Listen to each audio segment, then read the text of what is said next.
Chapter 1. By the time humanity built permanent stations beyond Neptune, most of the romance had long since drained out of space exploration.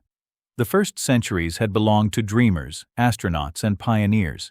The centuries that followed belonged to accountants, engineers, maintenance crews, and scientists filling out grant reports from unimaginably distant outposts. Space had become less like an adventure and more like infrastructure. Cargo moved between worlds. Research stations monitored the outer solar system.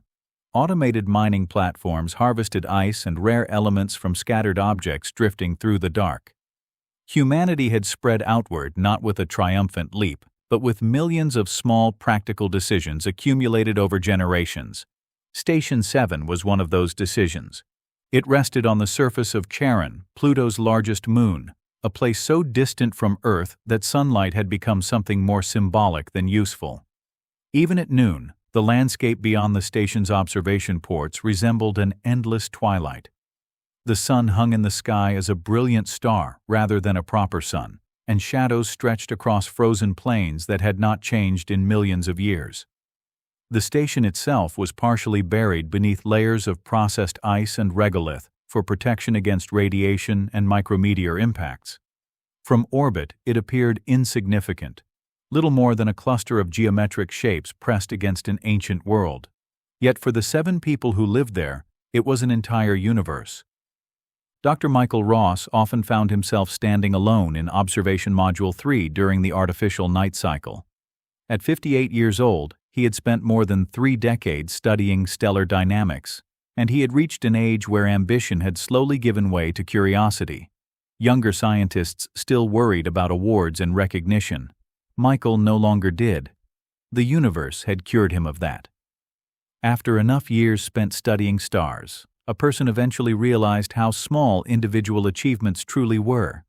He stood near the observation glass now, holding a mug of coffee that had already gone cold. Beyond the station, Charon stretched away beneath a pale field of stars.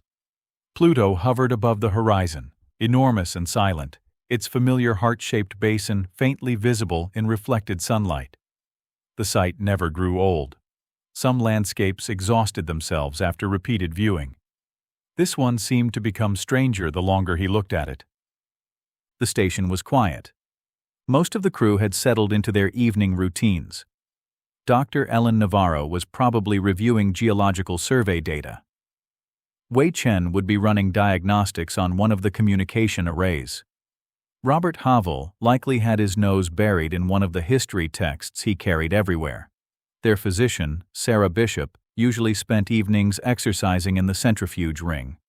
7 people occupying a facility designed for 20 produced a peculiar kind of silence. There were always people nearby, yet vast stretches of time passed without conversation. Michael had grown fond of it. Back on Earth, silence had become increasingly rare. Here it remained abundant. A soft tone sounded from the communication console mounted against the wall. He ignored it. The station generated thousands of notifications every day. Most were routine system updates, automated observations, status reports, minor equipment issues. The tone sounded again, then a third time. That was unusual. Michael crossed the room and glanced at the display. The message waiting on the screen was short enough that he almost dismissed it immediately. Unidentified signal detected. Source: Outer Array 4. Confidence: 72%. He frowned. 72% was too high for random noise and too low for confirmation. Cosmic interference occasionally produced false positives, especially when dealing with weak signals arriving from deep space. It happened often enough that nobody became excited about it anymore. Still, protocol existed for a reason. He tapped the acknowledgement field and initiated a review. The display expanded into several windows filled with frequency graphs and waveform analyses. At first glance, the signal appeared ordinary enough. Narrowband transmission, stable carrier frequency, repeating structure, the sort of thing that might easily be generated by natural astrophysical processes. Then Michael noticed the interval spacing. He leaned closer. The pattern repeated every 67 seconds. Not approximately, exactly. His tiredness vanished. Natural phenomena tolerated imperfection. Stars fluctuated, pulsars drifted, gas clouds shifted. The universe was messy. This wasn't messy. This was precise. Michael set down his coffee. Several minutes later, he was still staring at the waveform when another voice spoke behind him. "You have the look!" He turned to find Sarah Bishop standing in the doorway. "The look?" he asked. "The one that says either something wonderful has happened or something expensive has broken." Michael pointed toward the display. Sarah stepped closer. For a moment, neither spoke.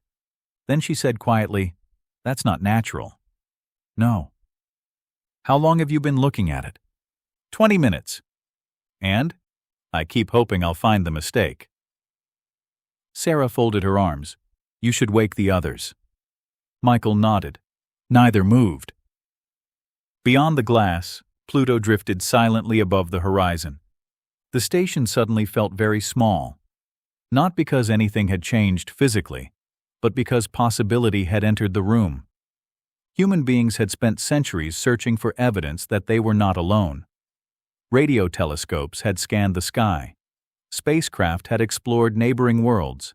Entire careers had been built around the search for intelligent life. The effort had persisted for so long that most people rarely thought about it anymore. The search had become background noise, a scientific tradition, something that continued because it always had. Most researchers privately assumed they would never see results during their lifetimes. Michael had certainly assumed it. Now he found himself staring at a signal arriving from somewhere beyond the edge of the solar system. Not a burst, not a transient event, a transmission. Regular, structured, intentional. The implications seemed too large to fit inside his thoughts. Sarah finally broke the silence. "If this is what we think it is?" Michael nodded slowly. "Everything changes." Within 30 minutes, the entire crew had assembled in the primary operations center. Half-finished meals sat forgotten on tables. Several still wore exercise clothing or sleep attire. Nobody complained. Nobody joked. Years of scientific training had taught them caution, but excitement lingered beneath every expression. The signal continued arriving exactly as before, steady, patient, unchanging. Like a beacon that had been waiting a very long time for someone to notice it. Hours passed. Verification procedures were repeated. Equipment was tested.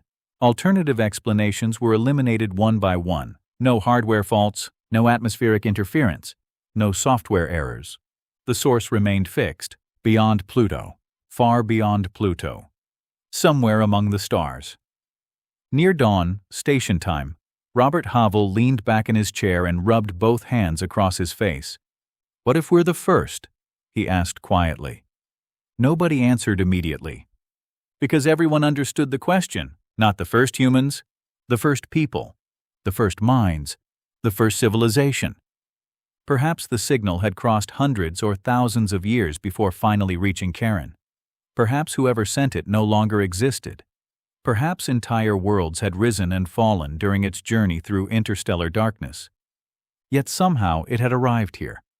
At Station 7, on a frozen moon orbiting a dwarf planet at the edge of the solar system. 7 scientists sat in silence while the signal continued its patient repetition. Waiting, as though it had crossed unimaginable distances, carrying a message from one civilization to another. As though it had always known somebody would eventually be listening. Chapter 2. For 3 days, nobody at Station 7 slept properly. They rested in pieces, drifting in and out of narrow bands of exhaustion, lying awake in their bunks while the ventilation system whispered through the walls and the signal continued to arrive from beyond the known architecture of their lives. Even when they were away from the operations center, they could feel it.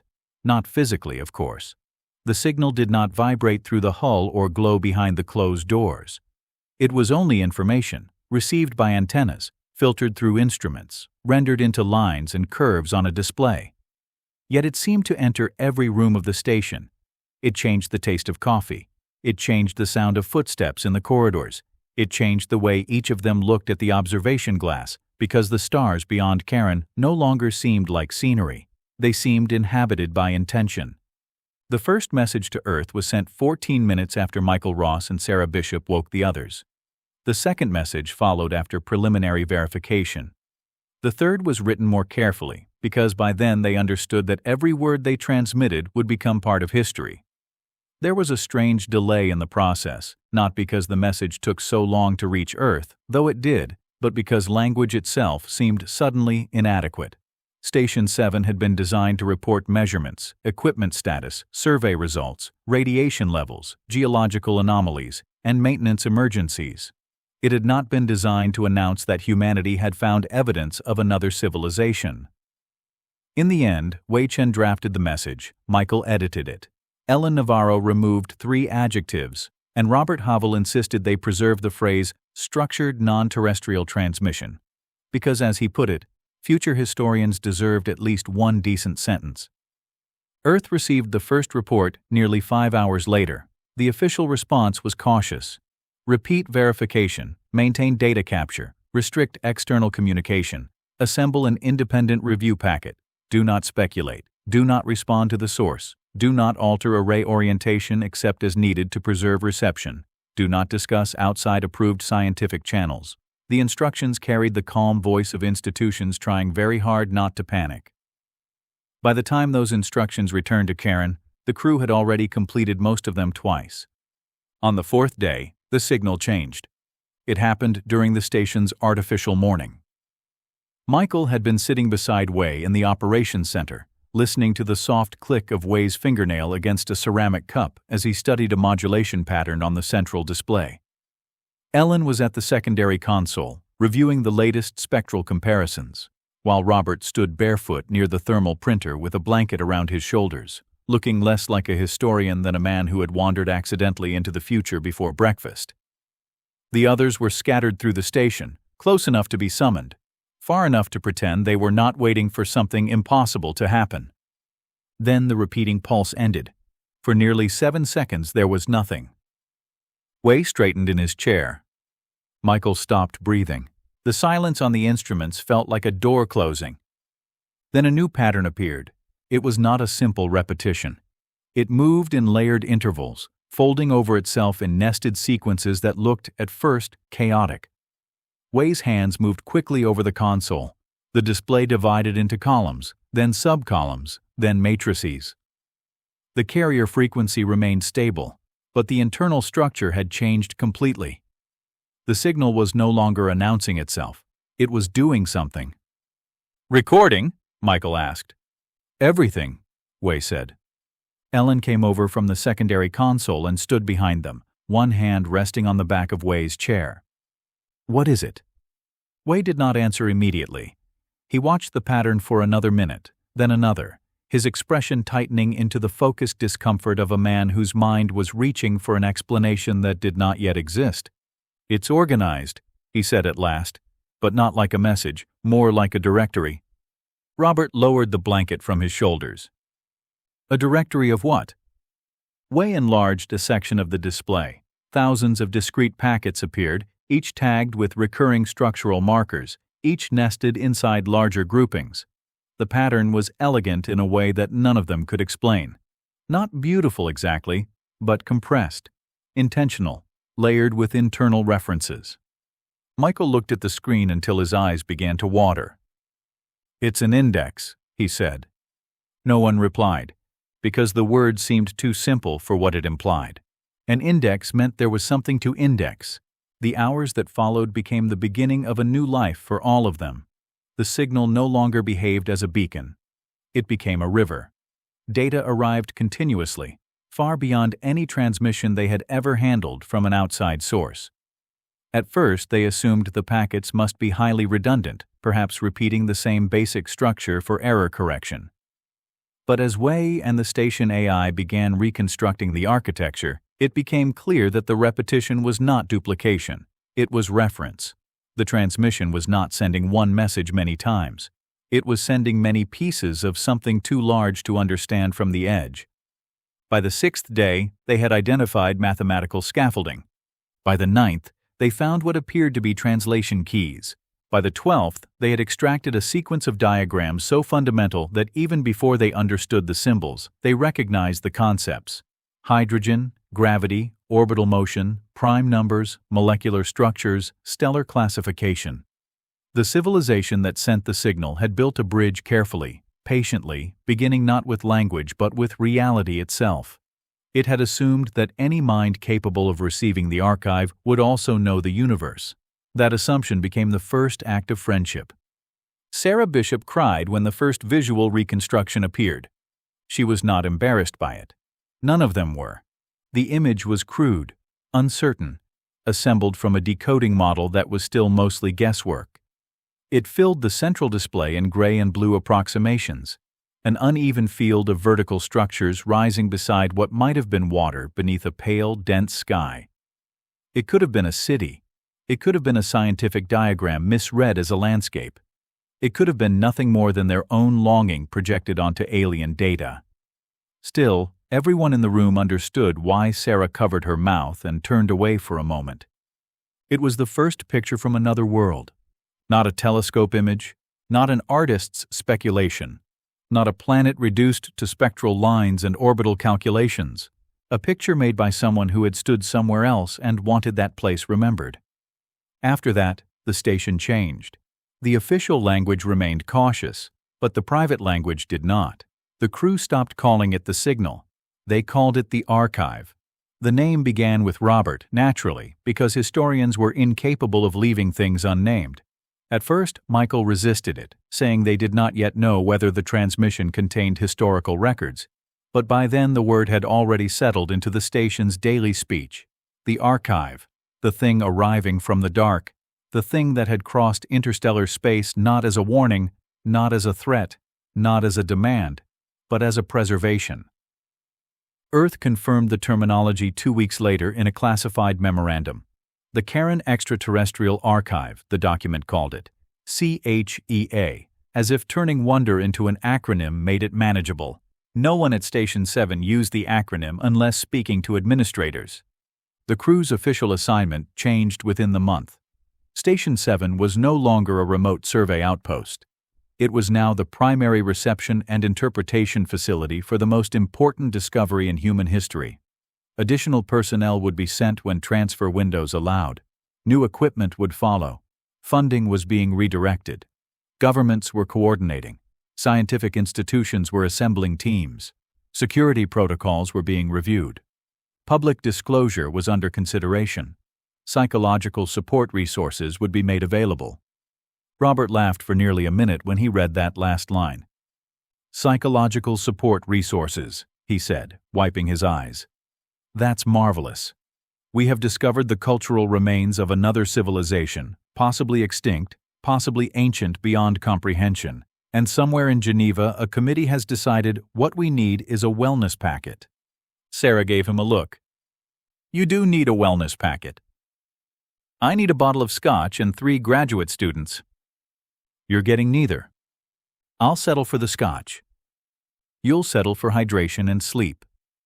That was how they survived the first month, with humor, routine, and the strange professional stubbornness of people trained to keep working even when awe threatened to make work impossible. They divided the archive into streams. Wei and the AI systems handled structure and error correction. Michael focused on astronomical references and source localization. Ellen compared planetary and geological data embedded in the early sequences. Robert took charge of historical classification, though he insisted it was absurd to classify a civilization whose calendar system they had not yet decoded. Sarah monitored the crew with increasing concern because discovery was wonderful, but sleep deprivation was still sleep deprivation. The 2 remaining members of Station 7, Marta Sokolov and Daniel Reyes, became indispensable in quieter ways. Marta, the station's systems engineer, kept the arrays aligned and the overworked storage systems from collapsing under the expanding flood of data.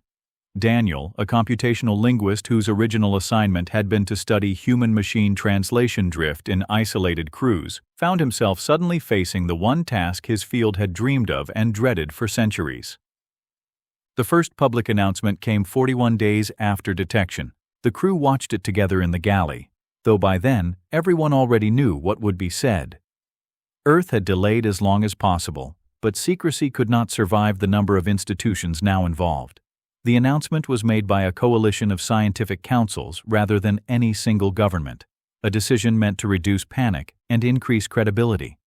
The speaker, a calm woman with silver hair and a face Michael vaguely recognized from conferences, explained that a structured extraterrestrial transmission had been detected by Station 7 on Charon. She said the source appeared to be interstellar. She said there was no evidence of threat. She said the transmission contained organized information and that analysis was ongoing. She said this was the most significant scientific discovery in recorded history. Then she paused. It was only a small pause, perhaps 2 seconds, but everyone at the galley table felt it. "We are not alone," she said. No one at Station 7 spoke after that. On Earth, the words would be replayed endlessly. People would gather in public squares, markets would stumble, religious leaders would issue statements, children would look up at the sky. Arguments would begin within minutes and never really stop. But on Charon, where the discovery had first entered human knowledge, there was only the hum of the station and 7 tired people sitting around a table with reheated food and cooling tea. Michael looked at the others and felt something he would remember for the rest of his life. Not triumph, not fear, a kind of tenderness. They were ordinary in that moment, absurdly ordinary. Robert had sauce on his sleeve. Ellen was rubbing her eyes. Way was half asleep with his chin in his hand. Sarah sat with one knee drawn up on her chair despite station posture guidelines. Marta kept checking a maintenance alert on her wrist display because even first contact did not stop pumps from needing attention. Daniel had not touched his meal. These were the witnesses, not prophets, not chosen ones, not heroes standing beneath a blazing sky. Just 7 middle-aged people at a metal table in a buried station on a frozen moon. The archive continued arriving. In the weeks after public disclosure, life became louder, even though the station itself remained physically unchanged. Requests poured in from Earth faster than anyone could answer. Every university, agency, think tank, archive, defense council, museum, and philosophical society seemed to believe it had an urgent claim on the data. The crew received messages from old colleagues, former students, journalists, family members, strangers, and people who simply wanted to say they had been alive when it happened. Some messages were beautiful. Some were deranged. Some were prayers. Some were threats. Station 7's communication filters became increasingly strict. Through it all, the archive kept unfolding. One evening, Daniel called them into the operations center with a voice so quiet that Michael knew immediately something had changed again. The others arrived in stages, drawn by tone more than urgency. Daniel stood at the central display beside a reconstruction unlike the early diagrams. It was not technical. It was not astronomical. It showed a sequence of symbols arranged around a branching structure, accompanied by repeating visual motifs. Circles within circles, paired figures, lines of descent, clusters of dwellings, recurring marks that appeared across different records. Robert stepped closer. "What are we looking at?" Daniel swallowed. "I think it's a family record." Sarah's expression changed. "An alien family?" "I don't know what family means to them," Daniel said. "But yes, something like that." The room became very quiet. Daniel advanced the reconstruction. More images appeared. They were fragmented and imperfect, but patterns emerged. Individuals grouped together across time, births or creations or origins recorded in sequences, losses marked by darkened symbols, migrations, unions, separations, names attached to recurring identities.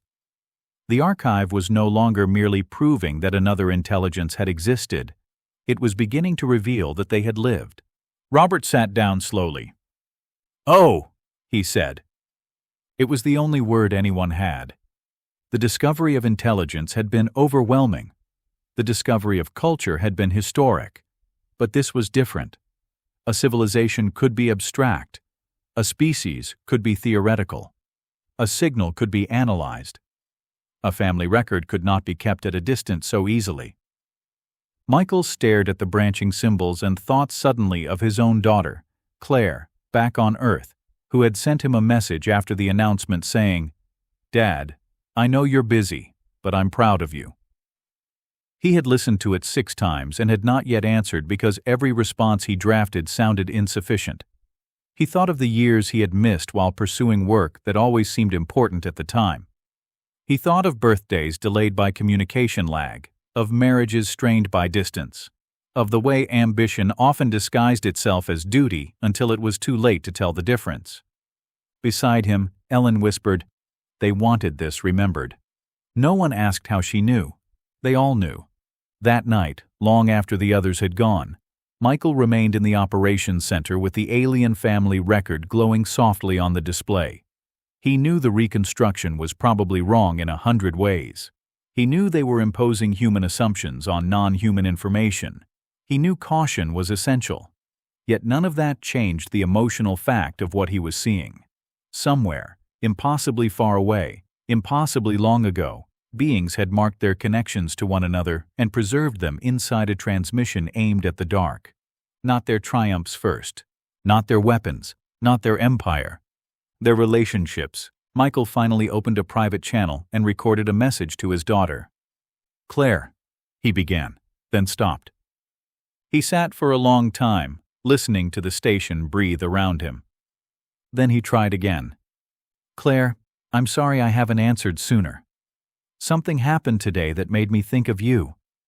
He paused, looking at the branching lights on the display. "I think we found out they had families." Chapter 3. The second year of the archive began without fanfare, which later struck Michael Ross as strangely appropriate. History books would eventually describe those months as a turning point in human civilization, the period during which the reality of extraterrestrial intelligence ceased to be a shocking revelation and became a permanent feature of human understanding. Entire generations would grow up knowing that another civilization had once existed among the stars. Universities would be reorganized. New fields of study would emerge. Religions would adapt. Economies would absorb the implications. And political leaders would learn to speak casually about discoveries that would have seemed impossible only a few years earlier. Yet none of that felt particularly dramatic from the surface of Charon. The station remained what it had always been. A collection of interconnected modules buried beneath ice and rock, occupied by 7 scientists who still worried about maintenance schedules, communication delays, exercise requirements, and whether the coffee recyclers were slowly degrading the flavor of every beverage they produced. The universe had changed. Their daily routines had not. The archive itself continued arriving with a patience that often felt almost deliberate. Every day new fragments emerged from the endless transmission crossing the darkness between stars. And every day those fragments added small pieces to a civilization that was gradually becoming impossible to think of as alien. During the first months after the discovery, humanity had been fascinated by the fact that another intelligence existed at all. That question had dominated discussions for generations. Were we alone? Did intelligence emerge elsewhere? Had another civilization survived long enough to build technology, explore the universe, and leave evidence of its existence? The archive had answered those questions almost immediately. What nobody had anticipated was how quickly the more interesting questions would replace them. Once the existence of the civilization became established fact, attention shifted toward understanding who they had been. The archive no longer represented proof, it represented people. Michael noticed the shift one evening while reviewing a collection of reconstructed visual records that had arrived earlier that week. The images appeared mundane by any reasonable standard. There were structures, transportation systems, public gathering places, agricultural regions, and countless examples of everyday life that carried little obvious scientific significance. Yet he found himself spending more time studying those records than he did reviewing the major discoveries. He was not alone in this. Across Earth and the inner solar system, researchers were uncovering extraordinary scientific achievements preserved within the archive, but public attention repeatedly gravitated towards simpler things. People wanted to know what meals the civilization prepared. They wanted to understand family structures, artistic traditions, celebrations, education, architecture, and personal relationships. Humanity had spent centuries imagining extraterrestrial intelligence as something radically different from itself, only to discover that the first evidence of another civilization seemed strangely occupied with many of the same concerns that filled human lives. The realization became even harder to ignore when Daniel Reyes announced what he believed to be the first confirmed educational records. Michael still remembered entering the operations center and immediately sensing that something unusual had happened. Daniel possessed a naturally restrained personality, and years of academic work had trained him to avoid dramatic declarations. Yet there was an unmistakable excitement in his expression that morning, the kind that appeared only when a researcher encountered evidence that fundamentally altered a working theory. The reconstructed sequence he presented appeared deceptively simple at first glance. A series of visual relationships repeated across multiple records showed larger individuals interacting with smaller ones, concepts being introduced, corrected, expanded upon, and revisited through what appeared to be structured instruction. None of the imagery could yet be translated with certainty, and every conclusion remained provisional. But the overall pattern grew increasingly difficult to explain as anything other than education.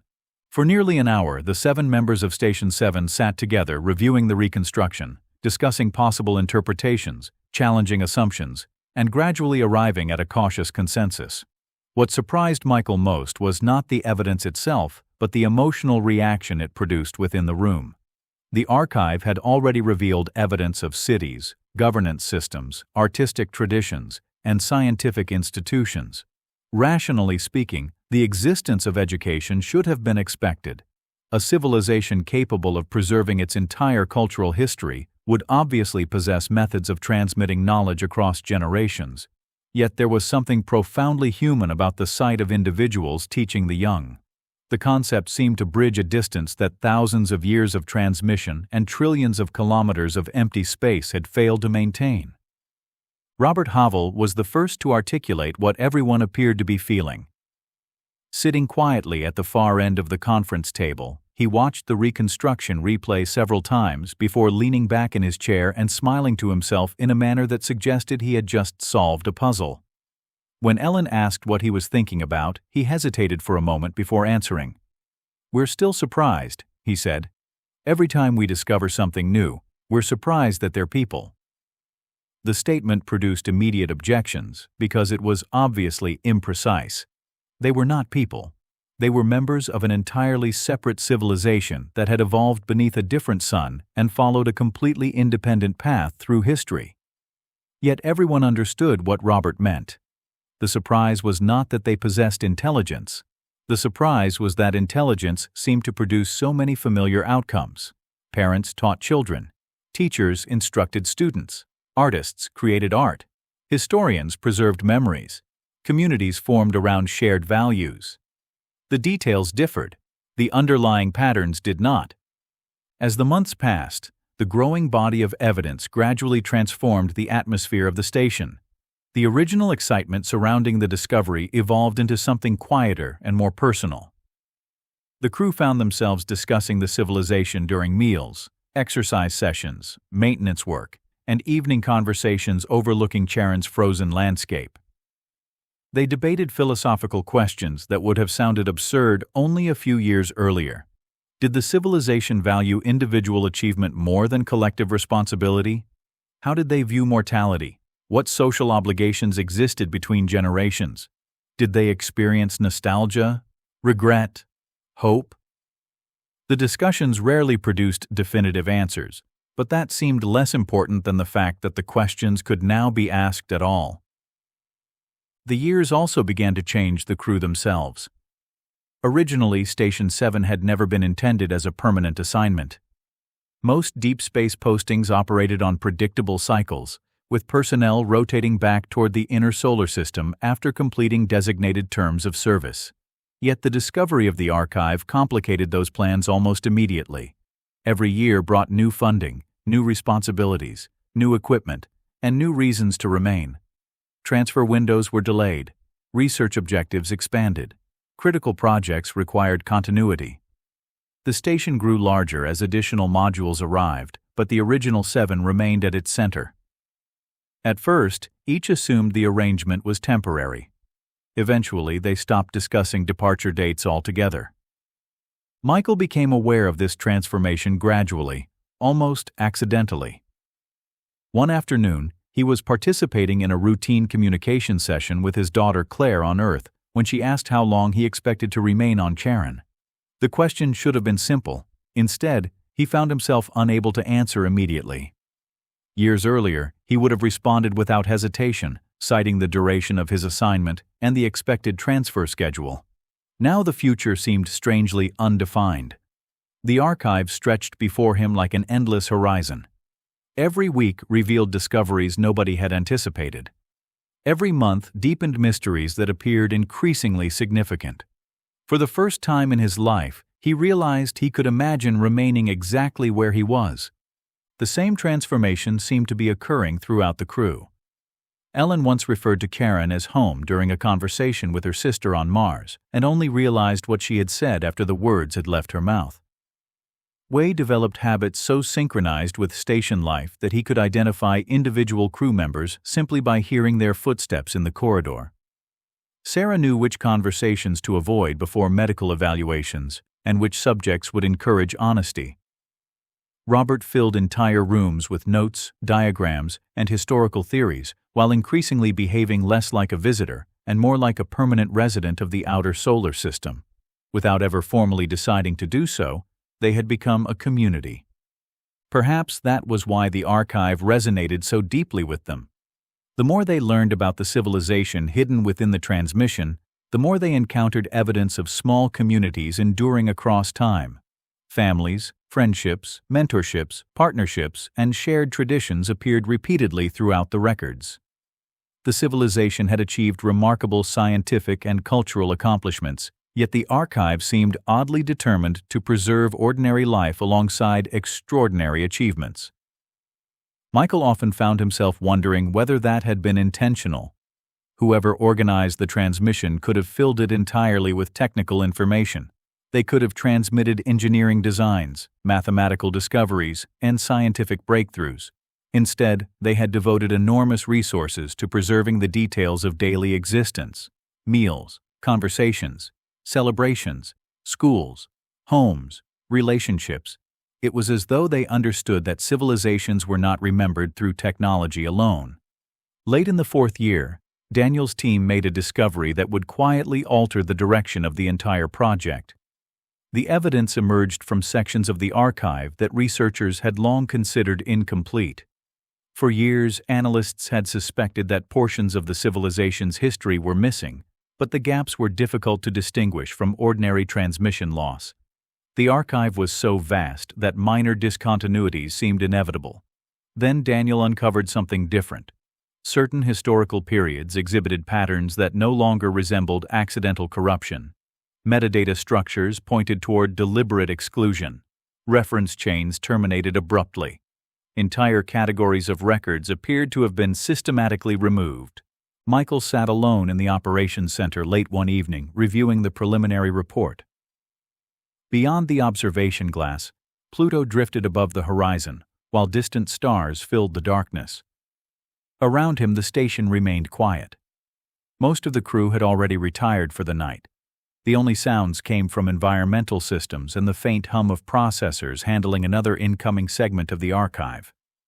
He reread the report several times, feeling a growing sense of anticipation with each pass. For years they had been reconstructing the story of an entire civilization.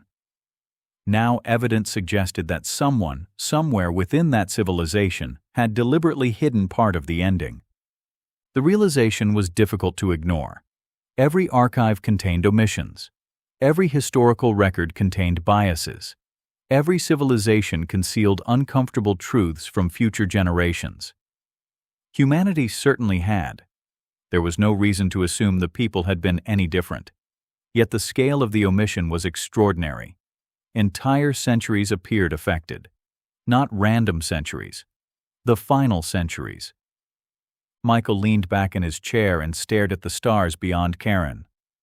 Somewhere within the darkness, beyond the reach of any human vessel, beyond the distances that even light required years to cross, Another civilization had chosen what future generations would remember. They had preserved their art, their families, their education, their culture, and countless details of daily life. Then, at the very end of their history, someone had started removing pieces. And for the first time since the discovery of the archive, Michael found himself wondering not only who the people had been, but what they had been trying to hide. Chapter 4. The discovery of the missing centuries changed the atmosphere of Station 7 in ways that were difficult to measure but impossible to miss. Before Daniel's report, the archive had felt like a vast archaeological excavation unfolding in real time, an endless landscape of memories waiting to be uncovered and understood. The work had been challenging, certainly, but it carried a comforting assumption beneath it. The belief that, given enough patience, enough processing power, and enough years, the story would eventually reveal itself. Historians often spoke of history as a puzzle, but most puzzles possess an important characteristic. They are designed to be solved. The realization that portions of the archive appeared to have been deliberately removed introduced a different possibility altogether. Perhaps this was not a puzzle. Perhaps it was a cover-up. At first, the evidence remained frustratingly indirect. No document existed that explicitly stated records had been deleted. No confession appeared within the transmission. Instead, the proof emerged through absence, through patterns that should have existed but did not. Daniel often described the problem using an analogy from ancient human history. Imagine, he said, discovering a complete archive of 20th century Earth. There were newspapers, photographs, films, personal journals, scientific records, census data, literature, architecture, and government documents. Everything appeared intact. Then, one day, a researcher noticed that every reference to the years between 1938 and 1946 simply vanished. Entire chains of cause and effect remained visible before and after, but the central period itself had been erased. Historians would not need a confession to know something was wrong. The shape of the missing information would reveal itself through the distortions it left behind. That was exactly what they were beginning to see. The people, as humanity now universally called the civilization preserved within the archive, had documented themselves with extraordinary thoroughness for thousands of years. Researchers could trace the evolution of cities across centuries. They could follow philosophical movements, educational reforms, artistic traditions, migration patterns, and technological developments. In many respects, historians knew more about the people than they knew about some periods of humanity's own distant past. Then, roughly 300 years before the archive's final records, the continuity began to fracture. References became inconsistent. Historical narratives developed strange discontinuities. Certain individuals appeared repeatedly in earlier documents only to vanish entirely from later records. Scientific projects began but never concluded. Political institutions underwent dramatic transformations that lacked obvious explanations. The closer researchers approached the end of the civilization's history, the more gaps they encountered. The mystery consumed Robert Havel almost immediately. Michael had never seen him so animated. For years, Robert had approached the archive with the patient temperament of a historian accustomed to uncertainty. Missing information was normal. Ambiguity was expected. Historians built careers around incomplete evidence, yet this situation seemed to awaken something deeper within him. Perhaps it was because the missing centuries represented not a limitation of knowledge, but an intentional act. Someone had made a decision. Someone had looked at the accumulated memory of an entire civilization and chosen to remove part of it. The idea seemed to offend him personally. Michael often found Robert awake long after midnight station time, surrounded by visual reconstructions and historical timelines projected across the walls of his workspace. Entire sections of the room became covered in interconnected relationships as he searched for patterns hidden within the absences themselves. The irony was impossible to miss. For years, Robert had devoted his attention to the records that existed. Now he spent most of his time studying records that didn't. One evening, nearly 5 years after the discovery of the archive, Michael wandered into Robert's workspace carrying 2 cups of coffee and found the historian sitting alone in near darkness. illuminated only by hundreds of floating points of light representing historical events. The display filled the room from floor to ceiling. Cities appeared and disappeared. Cultural movements spread across centuries. Scientific discoveries connected to later developments. Family lineages branched outward through generations. The entire civilization seemed suspended around him like a three-dimensional constellation. "You planning to sleep?" Michael asked. Robert accepted the coffee without looking away from the display. "Eventually?" "That's what you said yesterday." "I was younger yesterday." Michael laughed and pulled up a chair. For several minutes neither spoke. The visualizations drifted slowly around them. Somewhere within the network lay thousands of years of history reconstructed from the archive. Somewhere within it also existed the growing shadows created by missing information.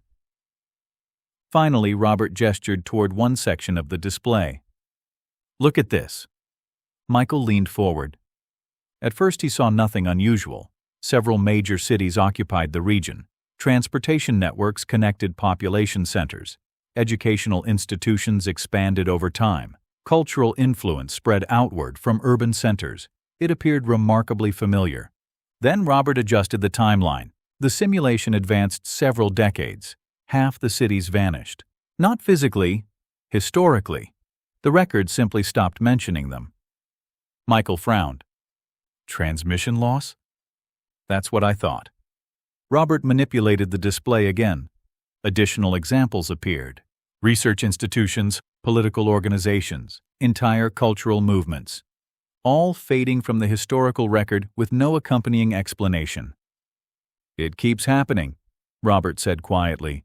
"Not randomly, selectively." Michael studied the visualization. The pattern was subtle, almost invisible, yet once seen, it became difficult to ignore. The missing information wasn't distributed evenly throughout history. Certain subjects appeared disproportionately affected. Certain regions, certain institutions, certain individuals. "What do you think they removed?" Michael asked. Robert took a long sip of coffee, then he shook his head. "That's the wrong question." Michael waited. "The question isn't what they removed." "What is it?" Robert stared at the floating network of history. "Why did they remove it?" The question lingered long after Michael left. Because Robert was right. Civilizations preserved information for reasons. They also concealed information for reasons. The motivation mattered more than the mechanism. Throughout human history, records had been altered to protect governments, preserve reputations, control populations, shape narratives, erase failures, suppress discoveries, and maintain power. The details varied. The underlying impulse remained surprisingly consistent. The people had apparently done the same. The realization unsettled Michael more than he expected. For years, humanity had unconsciously elevated the civilization into something almost mythical. The people occupied a unique place in the collective imagination. They represented the first confirmed extraterrestrial intelligence. Their archive demonstrated extraordinary foresight, cooperation, and cultural sophistication. Entire generations now studied their achievements. Yet the discovery of the missing centuries introduced something unexpected: imperfection. Not technological imperfection, moral imperfection, historical imperfection. The possibility that the people had struggled with many of the same flaws that shaped human civilizations. Oddly enough, the discovery made them feel more real. A civilization without contradictions would have seemed artificial. A civilization with secrets felt authentic. Months later, a breakthrough arrived from an unexpected direction. Daniel's linguistic models had been evolving continuously for years. Every new segment of the archive improved translation accuracy. Patterns that once required enormous interpretive effort now appeared increasingly clear. The process remained imperfect, but humanity was finally approaching something resembling genuine comprehension. One afternoon, Daniel summoned the entire crew to operations. The request itself was unusual. After 5 years, surprises had become rare. Major discoveries still occurred, but they typically emerged through gradual consensus rather than dramatic revelations. The expression on Daniel's face suggested otherwise. When everyone arrived, he stood beside the central display holding a small data tablet. For several moments he seemed uncertain how to begin. Then he activated the reconstruction. The image that appeared looked unremarkable at first. A public gathering. Several individuals standing before a larger crowd. Architectural features common throughout the archive. Nothing obviously significant. "What are we looking at?" Sarah asked. Daniel enlarged a section of accompanying text. "I think," he said carefully, "we've identified the first direct reference to the missing centuries." Nobody spoke. Daniel highlighted several translated phrases. The reconstruction remained tentative. Many portions carried low confidence ratings. Yet certain concepts appeared increasingly reliable. Archive, preservation, continuity, loss, and one phrase that repeated multiple times. The Great Redaction. The room fell silent. Michael felt a chill move through him. Not because the translation was necessarily correct. Because it explained too much. Redaction implied intent. Deliberate removal. Conscious editing. The phrase appeared repeatedly throughout the fragment. The Great Redaction. The Great Redaction. The Great Redaction. Like a historical event everyone within the civilization would have recognized immediately. Robert moved closer to the display. His voice sounded almost reverent. "My God." Daniel nodded. "That's what I thought." For years they had searched for evidence that records were missing. Now they possessed something far more significant. Evidence that the people themselves knew records were missing. The implications spread through the room almost instantly. The Great Redaction wasn't a modern discovery. It wasn't something humanity had uncovered. It was something the civilization had experienced, remembered, named, which meant the removal of information had been large enough, significant enough, and traumatic enough to become part of their own history. The question was no longer whether records had disappeared. The question was, what kind of event could compel an entire civilization to erase part of itself? Over the following weeks, researchers across the solar system focused intensely on every fragment connected to the phrase. New references emerged. Most were incomplete. Many remained difficult to interpret. Yet a rough outline slowly began forming. The Great Redaction occurred near the end of the civilization's history. It affected historical records on an unprecedented scale. Public debate surrounded the decision. Not everyone agreed with it. Some records appeared to criticize it openly.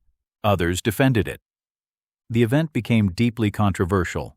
Then, frustratingly, the surviving references stopped, as though every path toward an explanation eventually encountered the same invisible wall. One night, Michael found himself standing once again in Observation Module 3.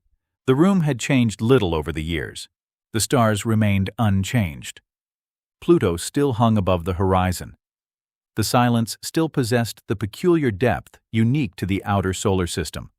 Yet Michael felt different than the man who had first stood here on the night the signal arrived. Older, certainly, but something else as well. More connected to lives he would never live. More aware of histories he would never fully understand. The archive had expanded his sense of humanity by forcing him beyond it. Sarah entered quietly and joined him beside the glass. Neither spoke immediately. Eventually she asked, "What are you thinking about?" Michael considered the question, then smiled. "History. That's Robert's disease. It's contagious." Sarah laughed softly.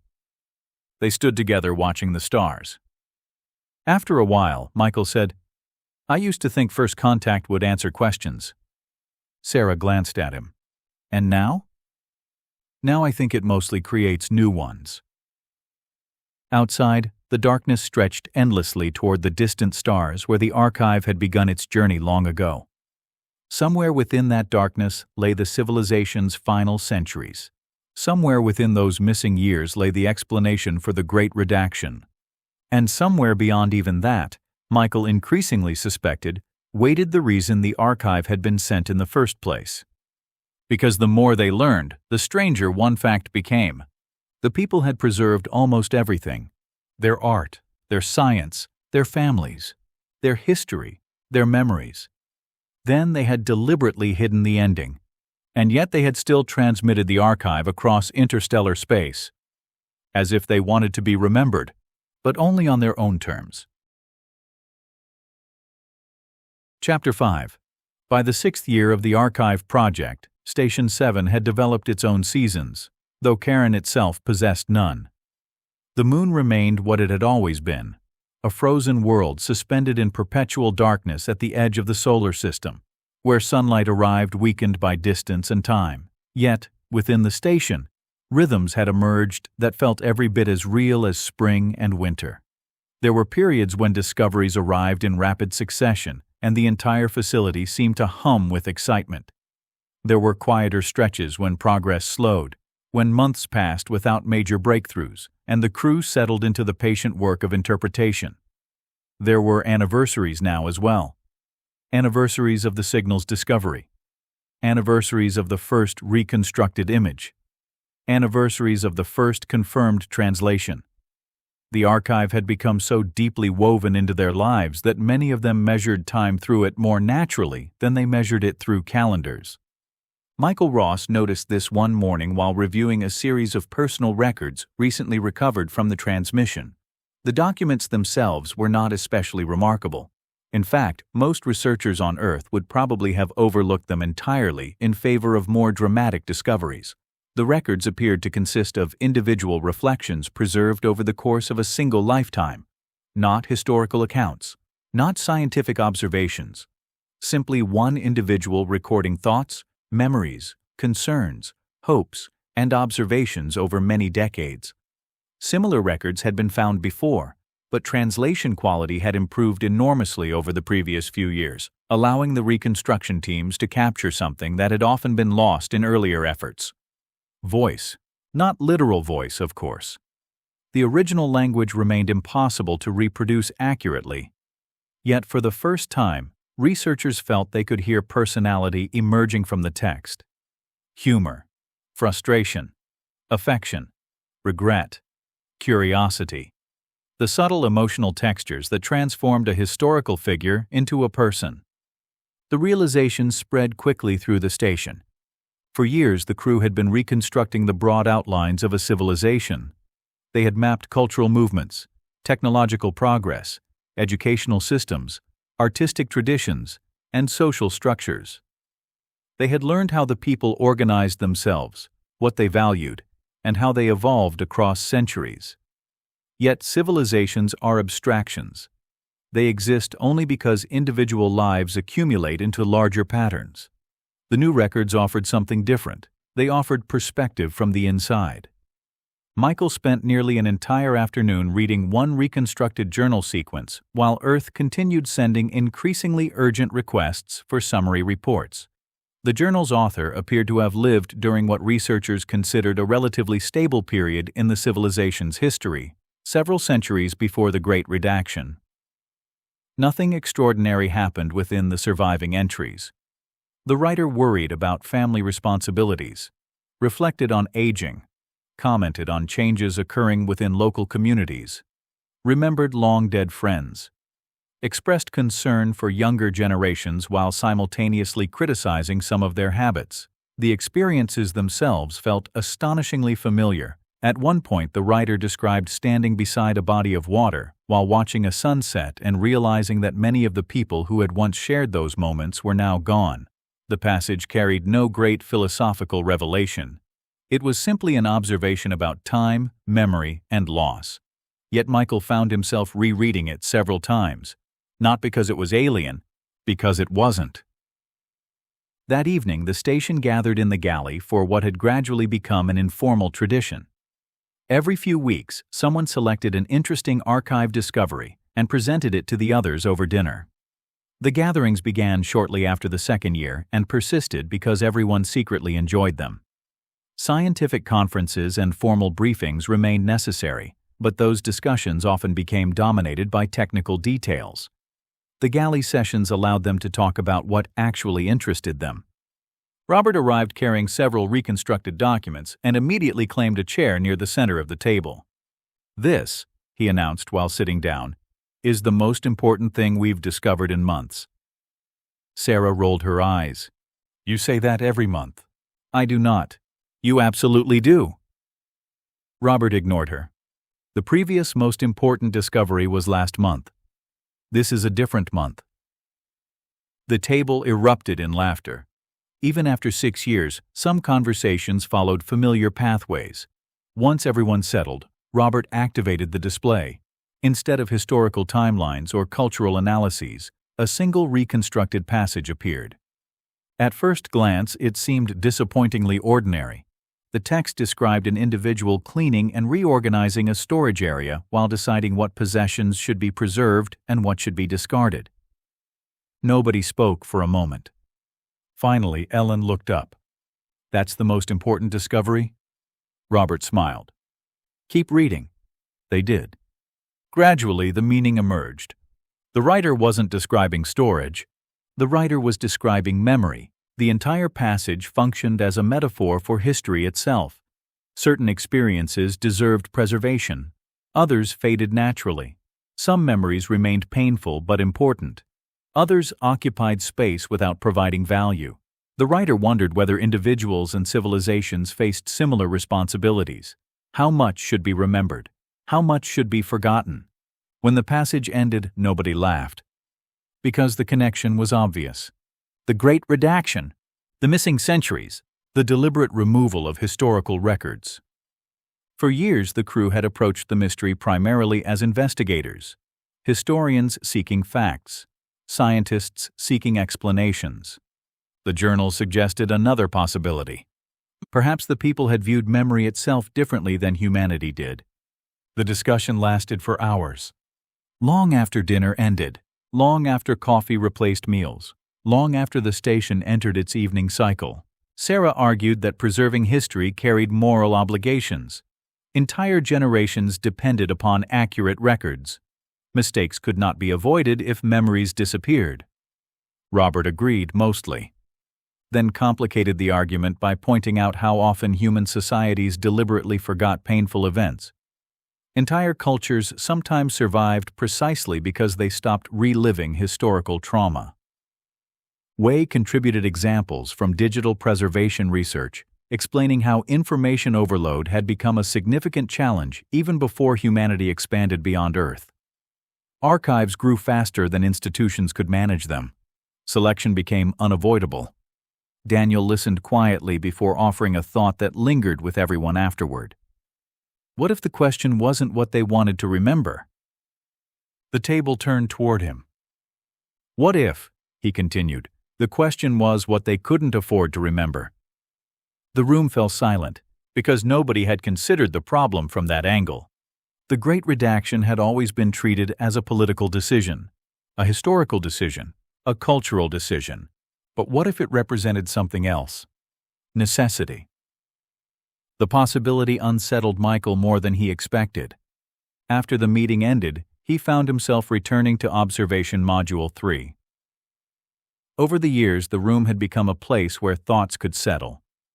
The station contained larger spaces and more sophisticated facilities now, but he always returned to the observation glass.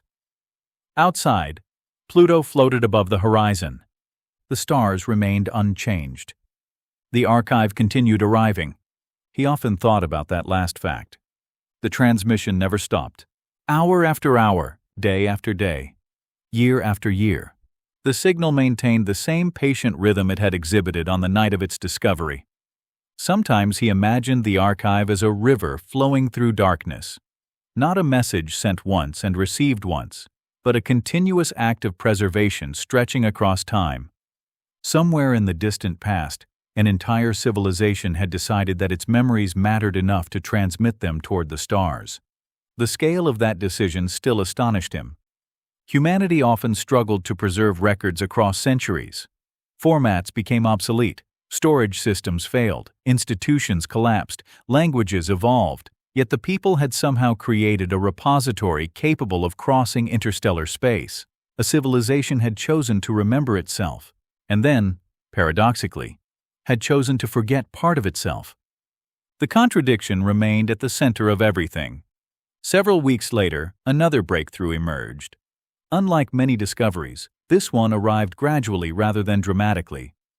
Researchers had been reconstructing additional personal records from the period surrounding the Great Redaction, when subtle patterns began appearing. The records originated from different regions, different social groups, and different decades. Most shared little in common, except for one recurring theme: anxiety.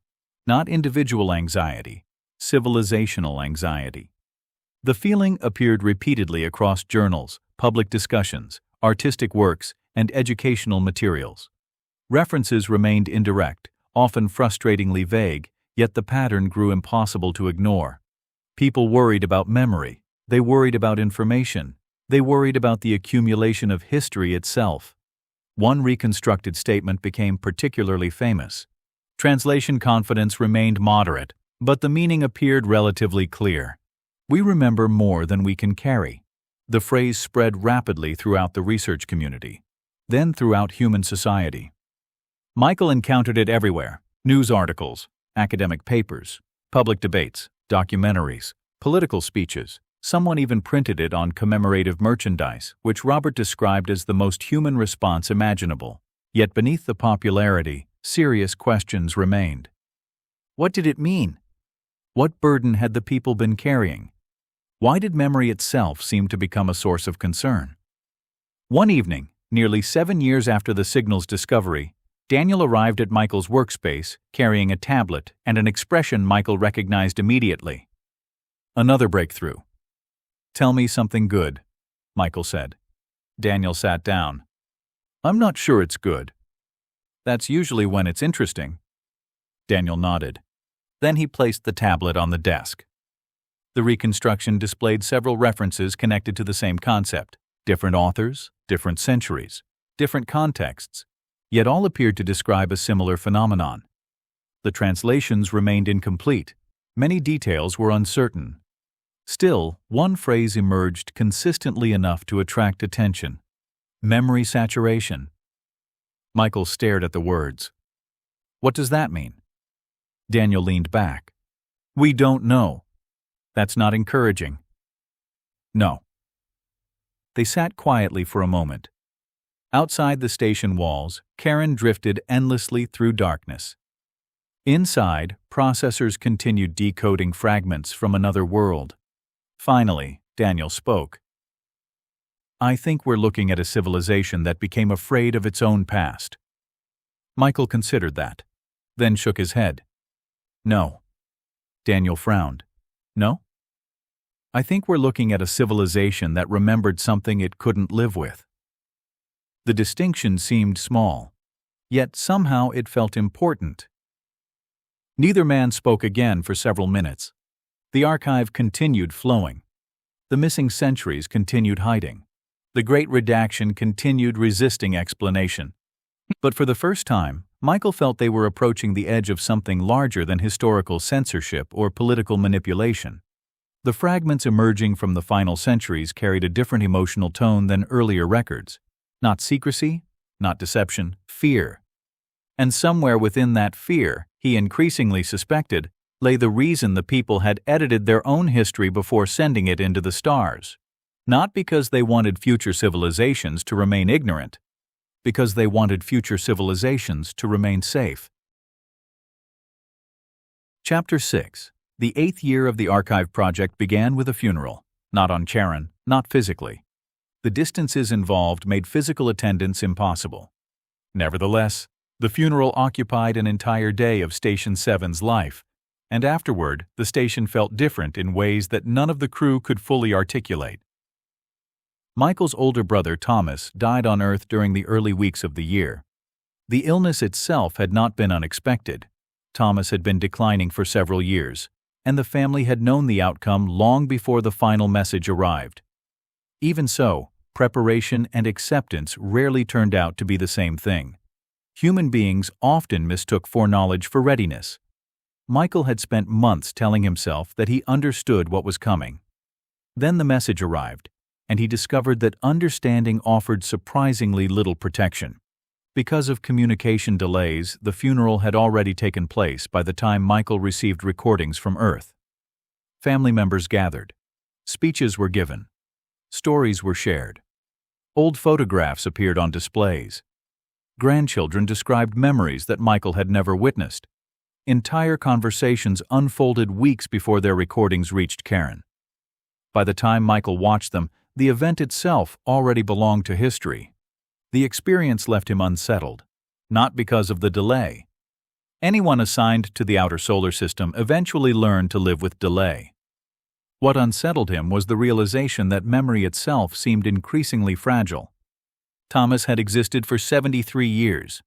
Now his life survived only through recollection, stories, photographs, messages, fragments, the same basic materials from which historians reconstructed civilizations.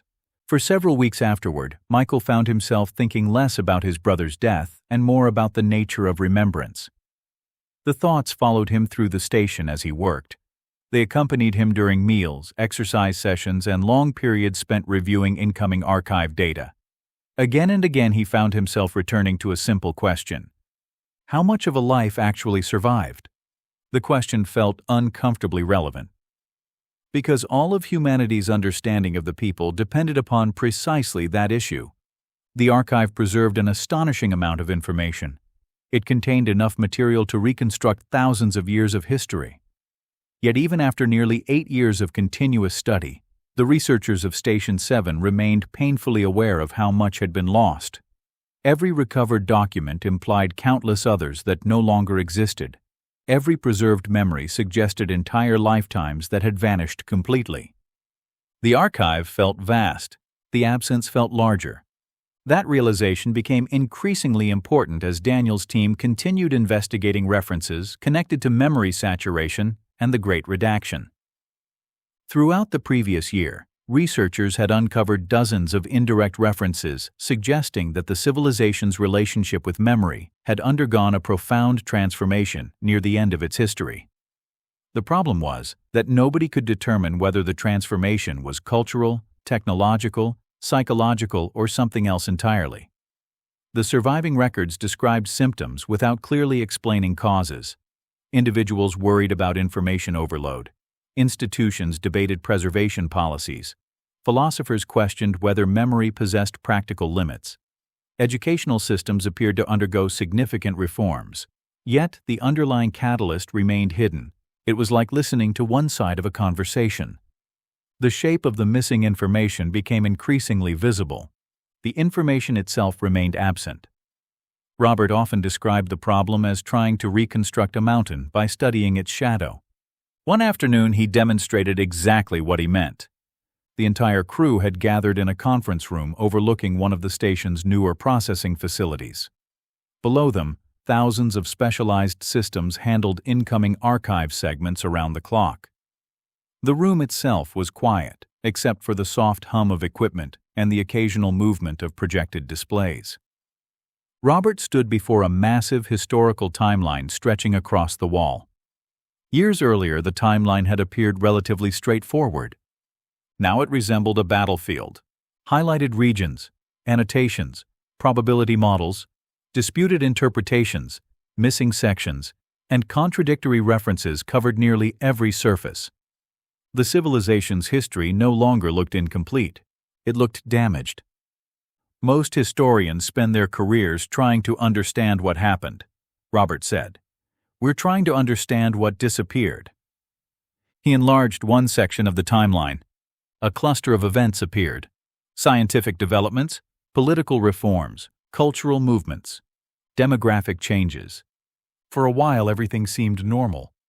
Then the timeline reached the period associated with the Great Redaction. The pattern changed dramatically. Entire branches terminated. Historical continuity fractured.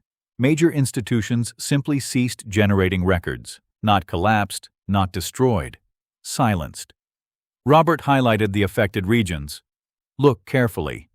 Michael did. The others did as well. At first, nothing obvious emerged. Then Sarah leaned forward. Oh, Robert smiled. Exactly. The missing information wasn't distributed randomly. It wasn't even distributed evenly. Specific categories had been affected far more heavily than others. Family records largely survived. Art survived. Cultural traditions survived. Educational materials survived. Even personal journals remained relatively intact. Yet certain scientific disciplines appeared devastated. Entire research programs had vanished. Large portions of technological history had disappeared. The closer records approached certain subjects, the more aggressively they seemed to encounter gaps. Daniel sat back in his chair. "We've been looking at what was removed." Robert nodded. "We should have been looking at what wasn't." The distinction proved important, because it suggested intention. Whoever performed the Great Redaction had not attempted to erase the civilization. Far from it. They had worked extraordinarily hard to preserve the civilization, its culture, its history, its people, its identity. What they had targeted appeared much narrower. Specific knowledge, specific discoveries, specific information. The realization settled heavily over the room. For years, researchers had assumed the missing centuries represented an attempt to conceal historical events. Now another possibility emerged. Perhaps the events weren't the problem. Perhaps the knowledge was. The discussion continued for hours. No consensus emerged. Too many unknowns remained.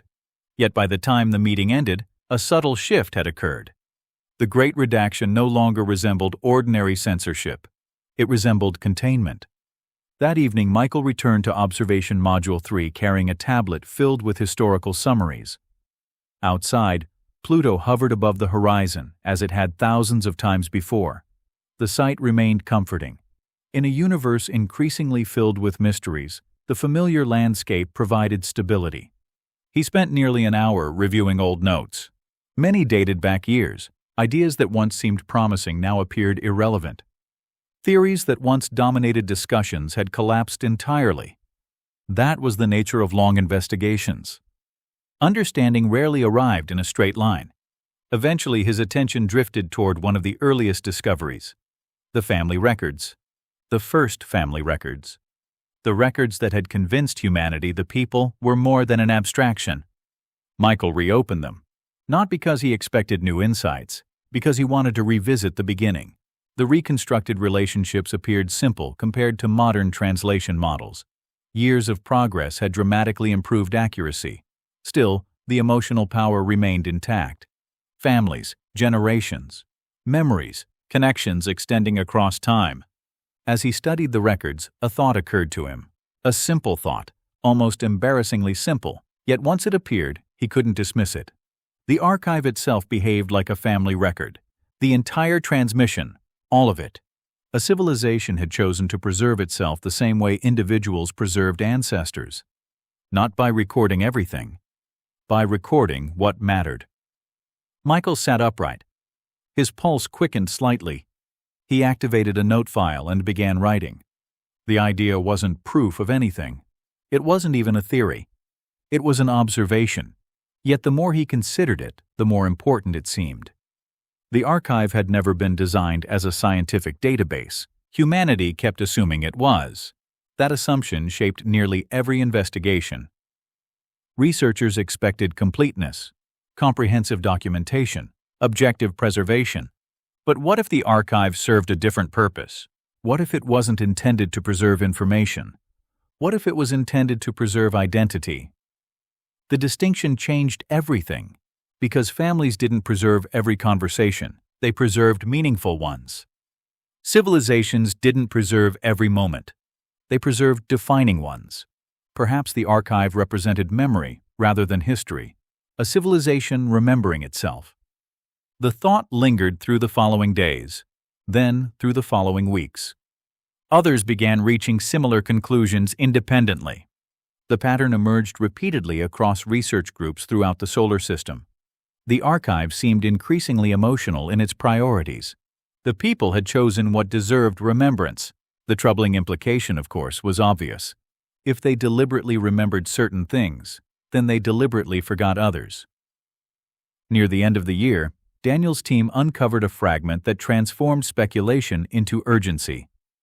The discovery itself appeared insignificant at first, just another damaged document recovered from a partially corrupted section of the transmission. The translation confidence remained low. Several key concepts were uncertain, yet one surviving statement stood out immediately. It appeared repeatedly across multiple fragments.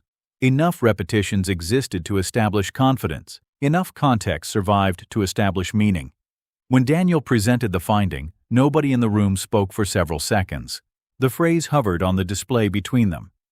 Not because it was complicated, because it was terrifyingly clear. Memory is not storage. Memory is survival. The room remained silent. Michael read the phrase again. Then again. The statement felt less like philosophy and more like a warning. Sarah finally broke the silence. "What does that mean?" Nobody answered immediately, because everyone was already considering the same possibility. Memory saturation, the great redaction, the missing scientific records, the deliberate removal of knowledge, the preservation of culture, the preservation of identity, the fear visible throughout the final centuries. Suddenly those elements no longer seemed independent. They looked connected, like pieces of a larger structure beginning to emerge from fog. Robert stared at the display. If they believed memory was survival. He stopped. Nobody needed him to finish. The implication was obvious. If memory equaled survival, then excessive memory might threaten survival. And if excessive memory threatened survival, perhaps forgetting became necessary. Michael found himself looking through the observation glass toward the stars. Somewhere beyond those distant points of light existed the civilization that had sent the archive. A civilization that appeared increasingly obsessed with memory. A civilization that eventually removed vast portions of its own knowledge. A civilization that feared something enough to alter its history. And perhaps, for the first time since the signal's discovery, Michael began to suspect that the Great Redaction was not the end of the story. It was the solution. The real mystery was the problem that came before it, because civilizations did not erase centuries of knowledge without reason. Something had happened, something large enough to terrify an entire species, something powerful enough to convince them that forgetting was safer than remembering. And somewhere within the missing centuries, buried beneath absences carefully preserved across interstellar distances, waited the answer. Chapter 7. By the 9th year, the archive had become so deeply integrated into human civilization that many younger people struggled to imagine a time before its discovery. Children entering secondary schools had never lived in a universe where humanity believed itself alone. Entire university programs now existed solely to study the people. Museums maintained dedicated archive wings. Public debates about alien philosophy, culture, and history occurred with the same familiarity that earlier generations reserved for discussions of politics or economics. The initial shock had long since faded. The archive had become normal. On Charon, however, nothing about it felt normal. The 7 original members of Station 7 understood something that most people did not. The archive was not a discovery that had happened. It was a discovery that was still happening. Every day the transmission continued to arrive. Every day new fragments emerged from the darkness. Every day some small piece of an ancient civilization crossed the vast gulf between stars and entered human awareness for the first time. The process never stopped. The station never truly rested, and neither, increasingly, did the mystery. The phrase discovered during the previous year, "Memory is not storage, memory is survival," had spread rapidly through the research community. Thousands of papers attempted to explain it. Philosophers debated its implications. Cognitive scientists proposed theories. Historians revisited earlier assumptions. Entire conferences were organized around 4 translated words. Yet none of the explanations felt complete. The phrase seemed connected to something larger, something hidden, something the people had understood, and humanity did not. Michael often found himself thinking about the difference between memory and storage during his evening walks through the station. Over the years, Station 7 had expanded significantly. New research modules, habitation areas, processing centers, communication facilities, and observation platforms had been added to support the ever-growing archive project. What had once been a small outpost now resembled a permanent settlement. Yet despite the expansion, certain habits remained unchanged. Most evenings, Michael walked the same route through the older sections of the station before ending in Observation Module 3. The routine gave him time to think. More importantly, it gave him time to think without a screen in front of him. One evening, while passing through a corridor that connected several archival processing units, he stopped unexpectedly. A maintenance team had temporarily opened one of the storage chambers. Rows of quantum memory arrays stretched into the distance. The systems contained portions of the archive. Petabytes, exabytes, amounts of information so vast they had ceased feeling meaningful. Michael stood there for several moments watching indicator lights pulse softly within the darkness. Information, stored, preserved, yet somehow the phrase returned to him. Memory is not storage. Memory is survival. The distinction continued bothering him, because storage was passive. Storage simply accumulated. Memory did something else. Memory selected. Memory prioritized. Memory shaped identity. A person could possess thousands of forgotten photographs stored on a device. That did not mean they remembered them. A civilization could preserve every record it had ever produced. That did not mean those records remained meaningful. The realization lingered, then expanded, and once it expanded, Michael found it impossible to ignore. The following morning, he brought the idea to Daniel. The linguist listened carefully while staring at a display filled with translation matrices. When Michael finished, Daniel remained silent for several seconds. Then he nodded. "You're thinking about compression." Michael frowned. "Compression? Memory isn't reality." Daniel swiveled toward him. "It's a model of reality, a simplified version, useful precisely because it leaves things out." Michael considered that. Daniel continued. "If you remembered every second of your life with perfect fidelity, you couldn't function." "Why not?" "Because nothing would matter more than anything else." The statement landed with surprising force. Daniel leaned back. "We think remembering everything sounds ideal because we forget things. But memory isn't designed to preserve everything. It's designed to help us survive." The phrase echoed between them. Memory is survival. Suddenly the statement felt less philosophical, more biological, more practical. Michael left the conversation unsettled, because for the first time he could imagine a scenario in which forgetting wasn't a flaw. It was a necessity. Later that week, Station 7 received what initially appeared to be another routine historical reconstruction. Similar records arrived constantly. Most contained valuable information. Few generated immediate excitement. This one changed everything. The fragment originated from a period approximately 2 centuries before the Great Redaction. Translation quality remained imperfect. Large sections were damaged. Yet enough survived to establish context. The document appeared to describe a public debate. Not a political debate, not a military debate, something broader, a civilizational debate. The topic emerged slowly through successive layers of reconstruction. At first, researchers identified references to memory systems, then references to preservation technologies, then references to information growth. By the end of the analysis, a rough outline became visible. The people had developed methods of preserving knowledge far beyond anything humanity currently possessed. The implications were extraordinary.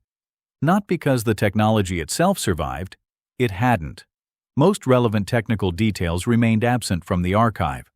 What survived was the discussion surrounding it. The civilization had apparently reached a point where virtually nothing was lost. Every conversation, every document, every experience, every decision, everything could be preserved indefinitely. The conference room at Station 7 remained unusually quiet as Daniel presented the findings. Nobody interrupted. Nobody asked questions.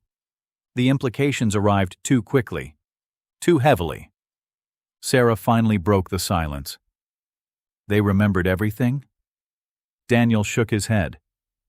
"We don't know. But they could. Possibly." The room fell silent again. Michael found himself thinking about his brother, about family memories, about old regrets, about mistakes, about grief. What would happen if none of those things faded? What would happen if every painful moment remained permanently accessible, perfectly preserved, perfectly vivid, Forever. Robert rubbed his forehead. My God. Nobody disagreed, because historians spent their lives fighting against loss.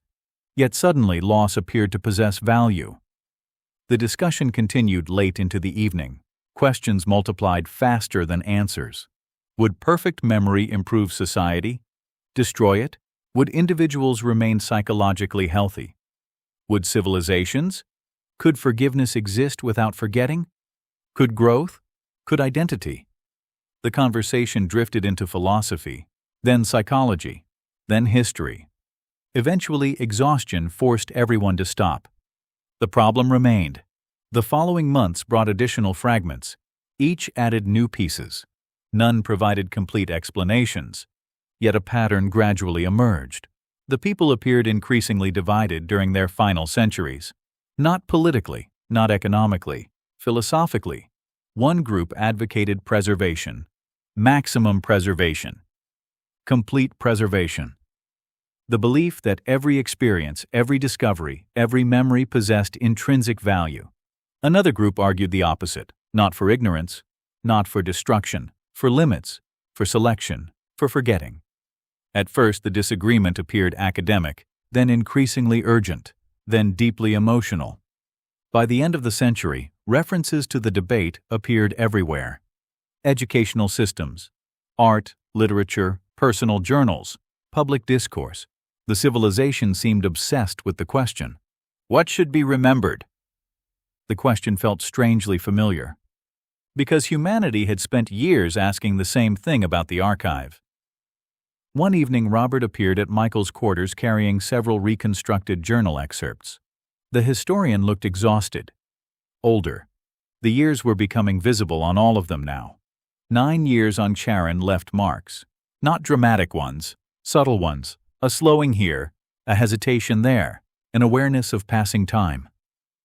Robert dropped into a chair. You need to read these. Michael accepted the tablet. The entries originated from multiple individuals living during the final centuries. Different regions, different professions, different social groups, yet all described similar experiences: mental exhaustion, difficulty processing accumulated information, a sense of being overwhelmed by the weight of history itself. One passage remained with Michael long after he finished reading. The translation was incomplete, but the meaning seemed clear. Our ancestors fill every room. Michael read it again, then again. The image was haunting. Not literal ancestors. Memories, records, experiences, preserved forever, present forever, accumulating endlessly. Robert watched him. Imagine it. Michael nodded slowly. I am. No. Really imagine it. The historian leaned forward. Imagine every conversation you've ever had still available. Every mistake, every embarrassment, every argument, every regret. Perfectly preserved. Michael looked away. He didn't need help imagining it. The thought alone felt exhausting. Robert continued. Now imagine that for centuries. Neither spoke for a while. Finally, Michael asked the obvious question. Do you think that's what happened? Robert stared toward the corridor. I think we're getting closer. The breakthrough arrived several months later. Not the final answer, but something approaching it. Daniel's team successfully reconstructed portions of what appeared to be a philosophical text from the period immediately preceding the Great Redaction. The document was damaged, incomplete, yet one section survived remarkably well. The translation spread through Station 7 within hours, then throughout the solar system. Michael read it alone. The words felt less like philosophy and more like a warning. A civilization may perish from ignorance, but it may also perish from memory. He sat motionless after reaching the end. Outside the observation glass, stars filled the darkness. The archive continued arriving. The station remained quiet. Yet something fundamental had shifted.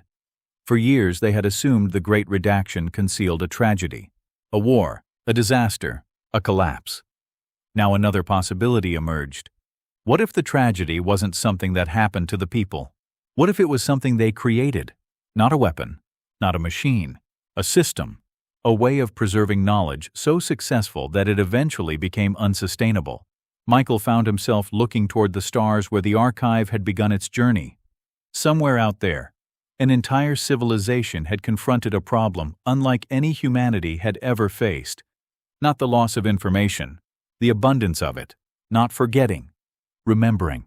And the closer the researchers of Station 7 moved toward the missing centuries, the more unsettling the possibility became.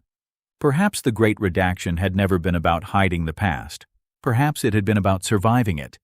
Because if a civilization remembered enough, for long enough, eventually history itself might become impossible to carry.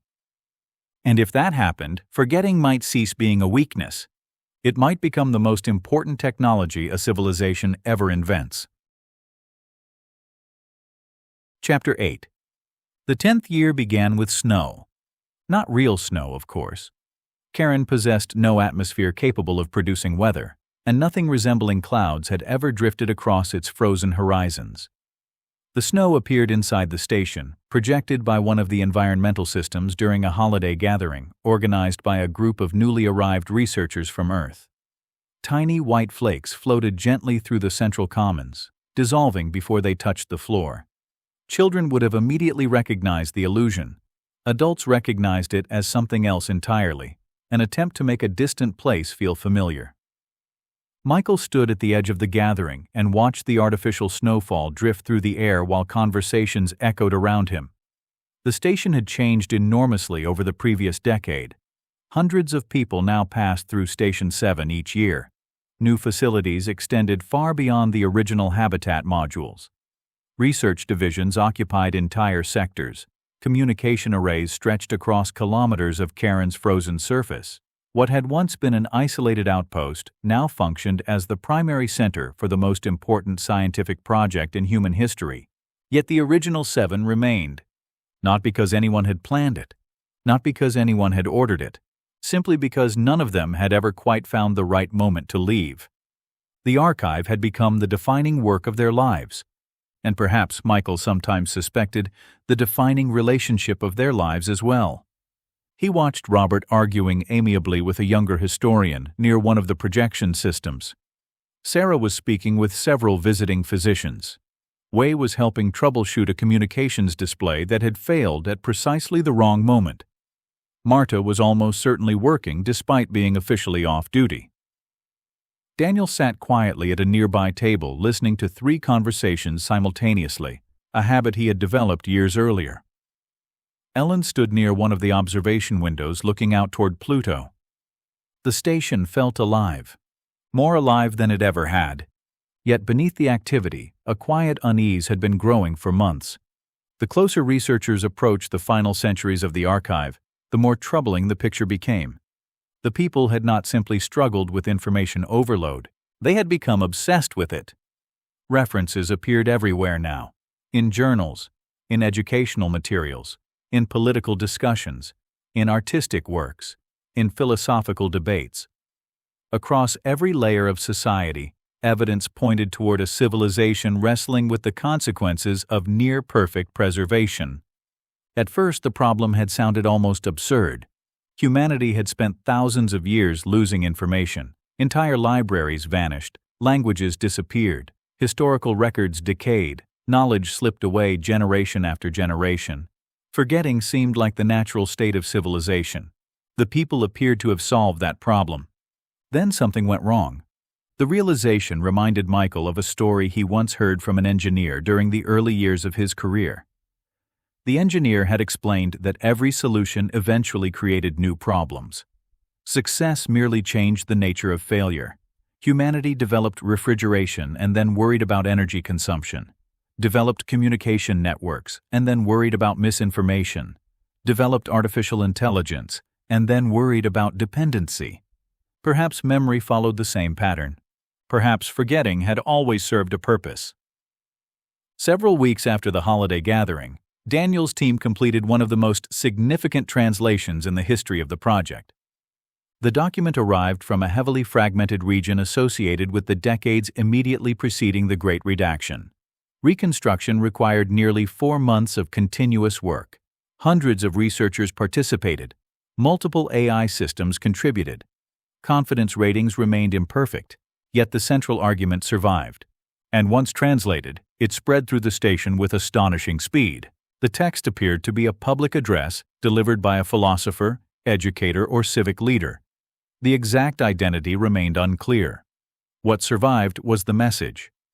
Michael first encountered it while drinking coffee in the operations center before sunrise. At first, he intended only to skim the summary. Instead, he spent nearly 2 hours reading. The speaker described a civilization drowning in remembrance. Not metaphorically, practically.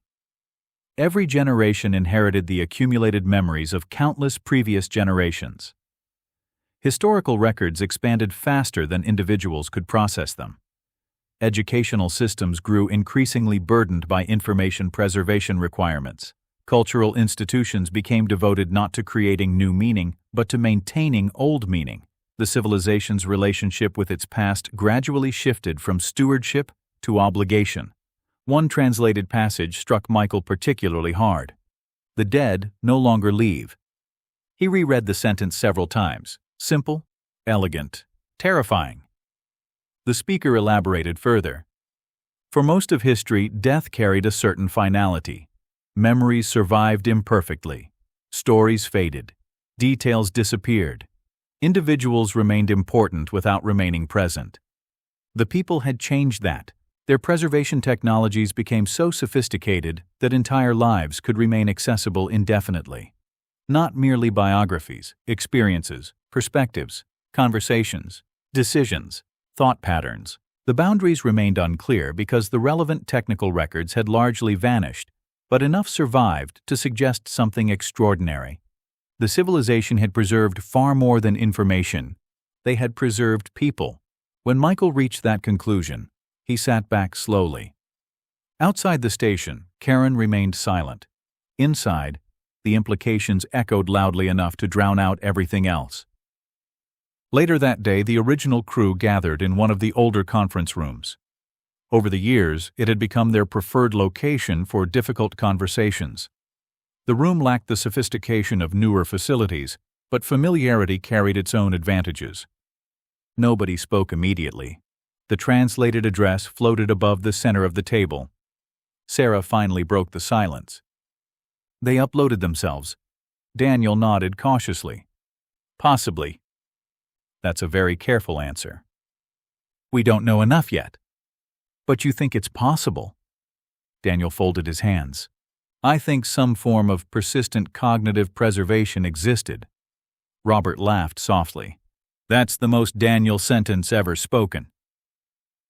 The tension eased briefly, then returned, because everyone understood the significance. Humanity had speculated about digital consciousness for centuries. The idea appeared repeatedly throughout fiction, philosophy, and technology research, yet no evidence existed that it could truly work. The people appeared to have gone further, much further. The surviving records suggested that individuals might continue existing in preserved forms long after biological death.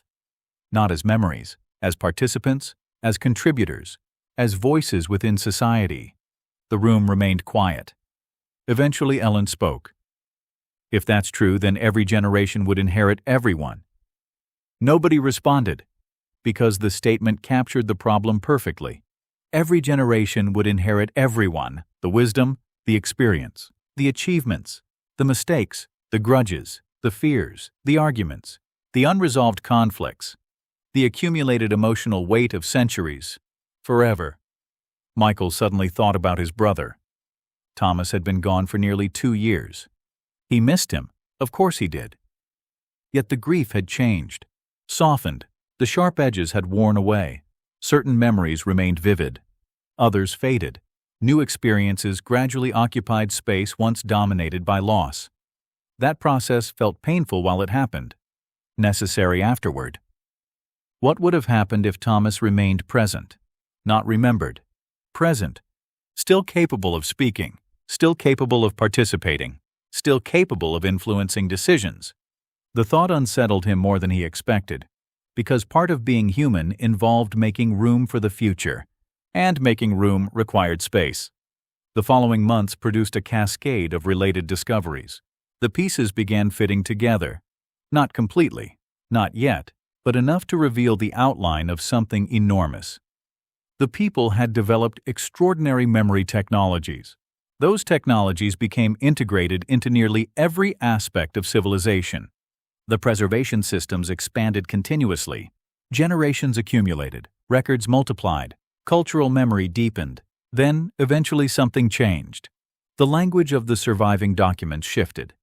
What began as celebration became concern. What began as preservation became burden. A phrase emerged repeatedly throughout the period. At first, translators struggled with it because no direct human equivalent existed. Eventually, a rough approximation gained acceptance. Inheritance pressure. The concept appeared everywhere. Educational systems experienced it. Political institutions experienced it. Families experienced it. Individuals experienced it. Everyone lived beneath the weight of accumulated memory. The more researchers studied the concept, the stranger it seemed. Because the pressure wasn't imposed by governments, or corporations, or institutions. It emerged naturally. Imagine inheriting not only wealth, property, and culture from previous generations. Imagine inheriting generations themselves, their opinions, their experiences, their expectations, their continued presence, a civilization gradually filling with voices from its own past. One evening, Michael sat alone with Robert reviewing newly translated records when the historian suddenly set down his tablet. "I think I understand." Michael looked up. "Understand what?" "The fear." Robert stared toward the observation glass. For several moments he remained silent. Then he continued. "History is supposed to become history." The statement sounded simple, yet Michael immediately understood. Historians preserved the past. They studied it, learned from it, remembered it, but they also accepted a fundamental reality. The past remained past. The people had apparently altered that relationship. The boundaries dissolved. History no longer stayed behind them. It traveled alongside them, generation after generation, century after century, accumulating, expanding, persisting. Robert shook his head slowly. "My God." "What?" The historian looked older than Michael had ever seen him. 1,200 years. Michael frowned. 1,200 years of what? Voices. The word lingered. Voices, not records, not documents. Voices. The dead no longer leave. Suddenly the phrase returned with terrifying clarity. Months later, another fragment emerged from the period immediately preceding the Great Redaction. The translation remained incomplete. Large sections were missing. Yet one statement survived almost perfectly. Researchers spent weeks verifying it, then weeks more attempting to challenge it. The wording held. Eventually, the translation entered the official archive record. Michael read it for the first time shortly after midnight. The station was quiet. Most personnel slept. Only the endless flow of incoming data continued. The statement appeared on the display before him. Brief, direct, impossible to forget. "We preserved ourselves until we could no longer become ourselves." Michael stared at the words. Outside, the stars remained silent. Inside, something fundamental clicked into place. For 10 years they had searched for catastrophe, war, collapse, disaster, extinction. Instead, they had discovered a civilization struggling against success. A civilization that had solved memory, solved preservation, solved forgetting. Then discovered that forgetting had never been the problem, because memory did not merely preserve identity. Eventually, if allowed to accumulate without limit, memory could trap identity. The realization settled heavily over him. Somewhere within the missing centuries, the people had confronted that truth directly. Somewhere within the Great Redaction, they had chosen a response. And for the first time since the signal arrived on Charon, Michael found himself wondering whether humanity might someday face the same choice. Not because technology would fail, because it would succeed. Chapter 9. The 11th year began with a message that should not have existed. Michael Ross was alone in operations when it appeared. The station's night cycle had settled over the older sections of the habitat, and most of the personnel occupying the newer research modules had long since gone to sleep. Only a handful of monitoring teams remained active, watching incoming archive streams and maintaining the endless procession of processing systems that had become the beating heart of Station 7. Outside the observation ports, Charon remained unchanged, frozen and silent beneath a sky crowded with stars. Pluto hovered above the horizon like a patient companion, its familiar shape now so deeply woven into Michael's life that he could no longer imagine waking without it. The incoming fragment arrived through ordinary channels. Nothing about its reception triggered alarms. No unusual carrier patterns appeared. No system warnings activated. The data entered the archive pipeline exactly as millions of previous fragments had. Only later would historians describe the moment as one of the most important in human history. At the time, Michael almost missed it entirely. The reconstruction appeared in a queue of partially translated materials awaiting review. The metadata identified it as originating from the final decades before the Great Redaction. That alone made it worthy of attention, but not unusual. Researchers had been excavating fragments from that period for years. Michael opened the file. At first glance, it seemed incomplete. The opening sections were heavily damaged. Several paragraphs remained untranslated. Context markers were missing. Then he reached the surviving text. His eyes stopped moving. For several seconds, he simply stared. Then he activated an emergency review request and called Daniel. The linguist arrived 11 minutes later. Robert followed shortly afterward. Within an hour, all 7 members of the original crew had gathered around the display. Nobody spoke. Nobody wanted to be the first. The fragment remained suspended before them. The translation confidence exceeded 92%. High enough to trust. High enough to frighten. The surviving text read, "The question before us is no longer whether we can preserve ourselves. The question is whether preservation has become another form of extinction." Silence settled across the room. Not the ordinary silence of researchers concentrating. Something heavier. The kind of silence that follows the appearance of an idea too large to absorb immediately. Sarah finally exhaled. "My God." No one disagreed, because for the first time the people appeared to be describing the central problem directly. Not memory, not technology, not history, identity. The fragment continued. Much of it remained damaged, but enough survived to reveal the outline of an extraordinary debate unfolding within the civilization's final centuries. For generations, they had celebrated preservation. For generations, they had expanded it. Every breakthrough made memory more durable. Every improvement made forgetting less necessary. Eventually, the distinction between living individuals and preserved individuals began to blur, then blur further, then disappear altogether. The consequences appeared gradual, subtle, accumulating across centuries rather than years. The people did not wake one morning and discover a crisis. They slowly became trapped within one. The fragment described societies increasingly governed by accumulated experience. Every decision existed within the shadow of previous decisions. Every new generation inherited not merely history, but active participation from countless earlier generations. Innovation slowed. Cultural change slowed. Social evolution slowed. Not because anyone opposed change, because every proposed change faced the collective weight of everyone who had come before. The dead no longer left, and eventually there were too many of them. Over the following weeks, additional fragments emerged. Each added another piece. The picture grew clearer, more unsettling, more tragic. Humanity had spent years assuming the Great Redaction concealed a catastrophe. Now it appeared the catastrophe was memory itself. Not memory as humans understood it. Memory elevated into infrastructure. Memory transformed into permanence. Memory becoming impossible to escape. One reconstructed journal particularly affected Michael. The author appeared to be a teacher living during the final century before the Great Redaction.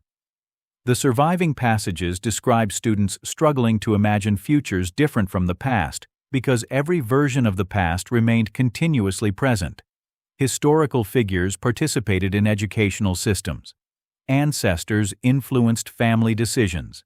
Centuries of accumulated perspectives surrounded every discussion. The final surviving sentence lingered with Michael long after he finished reading. "We have become caretakers of ourselves, nothing more. Just that." Yet somehow, it captured the entire crisis. The civilization had become responsible for maintaining the weight of its own continuity. Not merely preserving history, preserving participation, preserving identity, preserving presence. Forever. The breakthrough arrived nearly 4 months later. Not because a single fragment solved the mystery, because enough fragments finally aligned. For years, researchers had attempted to understand the Great Redaction as an event, a decision, a policy, a moment. The surviving evidence suggested something far larger. It had been a movement, perhaps the largest movement in the civilization's history. The debate spanned generations. Entire philosophical schools emerged around it. Political institutions fractured over it. Families divided over it. Artists, educators, scientists, historians, and ordinary citizens all became participants. The central question remained astonishingly simple. Should a civilization remember everything? At first glance, the answer seemed obvious. Of course it should. What possible argument could exist against preserving knowledge? Yet the people had discovered something humanity never anticipated. Perfect preservation eventually changed the nature of civilization itself. The more successful they became at remembering, the harder it became to become anything new. The debate intensified for centuries. Then eventually, one side prevailed. The evidence appeared everywhere once researchers knew how to look for it. References to release, references to renewal, references to inherited weight, references to future generations. Again and again, the same themes emerged. Not destruction, not censorship, not ignorance, freedom. The Great Redaction had not been designed to erase the past. It had been designed to return the future. The realization struck Michael while standing in Observation Module 3. The room remained unchanged after more than a decade. The same observation glass, the same stars, the same frozen horizon. Only the people had changed. Only the years. He stood alone watching Pluto drift above the darkness while the implications settled into place. The people had not feared memory because they hated history. They feared memory because they loved possibility. A civilization unable to forget eventually became unable to change, and a civilization unable to change eventually became unable to live. The thought lingered, then expanded, then became something even more unsettling. If the Great Redaction represented their solution, another question immediately followed. Had it worked? The following month delivered the answer, or at least part of it. Daniel's team recovered the most complete document ever found from the final decades preceding the redaction. Large sections remained damaged, but enough survived to reconstruct the central argument. The text appeared to be a formal declaration, not governmental, not religious, something broader, a statement addressed to future generations, perhaps even future civilizations. The original 7 gathered together to review it. No journalists, no live broadcasts, no observers from Earth, just the people who had been present when the signal first arrived. The document unfolded slowly, carefully. The language carried extraordinary emotional weight even through imperfect translation. The authors acknowledged the achievements of their civilization, its history, its discoveries, its memories, its accumulated wisdom. Then they acknowledged the cost, the burden, the stagnation, the growing inability to create futures not already occupied by the past. Finally, near the conclusion, the statement arrived.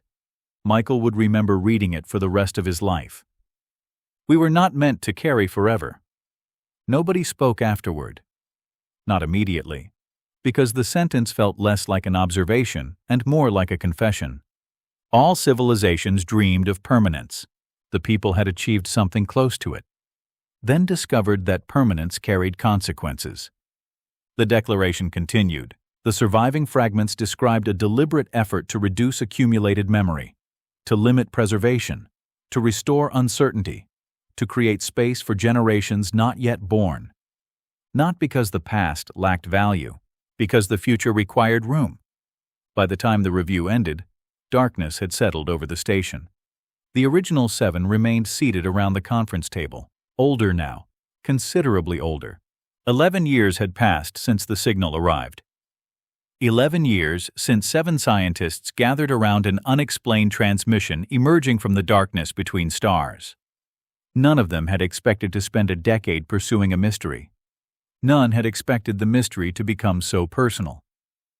Eventually, Sarah broke the silence. "Do you know what bothers me?" Robert smiled faintly. "There isn't enough time to answer that question properly." A few tired laughs followed. Then Sarah continued. They were right. Nobody answered. Because everyone knew exactly what she meant. Humanity had spent centuries building systems to remember more, store more, preserve more. Yet every person in that room understood something the people apparently learned on a civilizational scale. Lives moved forward because they could not move backward. Grief softened. Mistakes faded. Generations changed. Children became different from parents. The future remained open precisely because the past was imperfectly carried. Sarah stared toward the display. "I think they were right." This time nobody laughed, because for the first time the crew of Station 7 could see the shape of the decision that produced the Great Redaction. What they still could not see was what happened afterward. The final mystery remained untouched. The greatest mystery, the one question the archive still refused to answer. If the Great Redaction succeeded, if the people chose renewal over permanence, if they released the weight of forever, then where did they go? The transmission still ended. The civilization still disappeared, and somewhere beyond the Great Redaction, hidden behind the final veil of missing history, waited the last chapter of their story. A chapter no one had yet recovered. A chapter that Michael increasingly suspected would change everything they thought they understood. Because the more they learned about the people, the less the archive resembled a warning, and the more it resembled a farewell. Chapter 10. The final answer arrived during the 12th year, although Michael Ross would later struggle to identify the precise moment when understanding actually occurred. Looking back, it seemed less like a discovery and more like the slow emergence of a landscape from fog. For years, the researchers of Station 7 had imagined the truth waiting somewhere ahead of them, hidden within a particular document or concealed inside a final piece of evidence that would suddenly transform uncertainty into clarity. Human beings tended to think of mysteries that way. Stories taught them to expect revelations. History, however, rarely behaved so neatly. More often, understanding emerged gradually as countless fragments accumulated until an explanation became impossible to avoid. The archive had spent 12 years teaching them that lesson. It had introduced the people slowly, revealing first their existence, then their culture, then their fears, then their greatest dilemma. By the time the final pieces began falling into place, Michael realized that the answer had been visible all along. They simply had not possessed the perspective required to see it. Station 7 itself had become almost unrecognizable compared to the isolated outpost that first detected the signal. Entire sectors now stretched beneath Charon's frozen surface. Research facilities extended outward across kilometers of ancient terrain. Hundreds of scientists, technicians, archivists, historians, linguists, psychologists, and engineers lived and worked there. New arrivals often found it difficult to imagine that the most important scientific project in human history had once been managed by 7 people occupying a station designed for routine outer solar system observation. Yet despite the growth, the original 7 remained. They were older now. The years had left visible marks upon all of them. Michael's hair had become entirely white. Robert moved more carefully than he once had. Sarah complained about station lighting while secretly relying on reading glasses she insisted she did not need. Even their conversations had changed.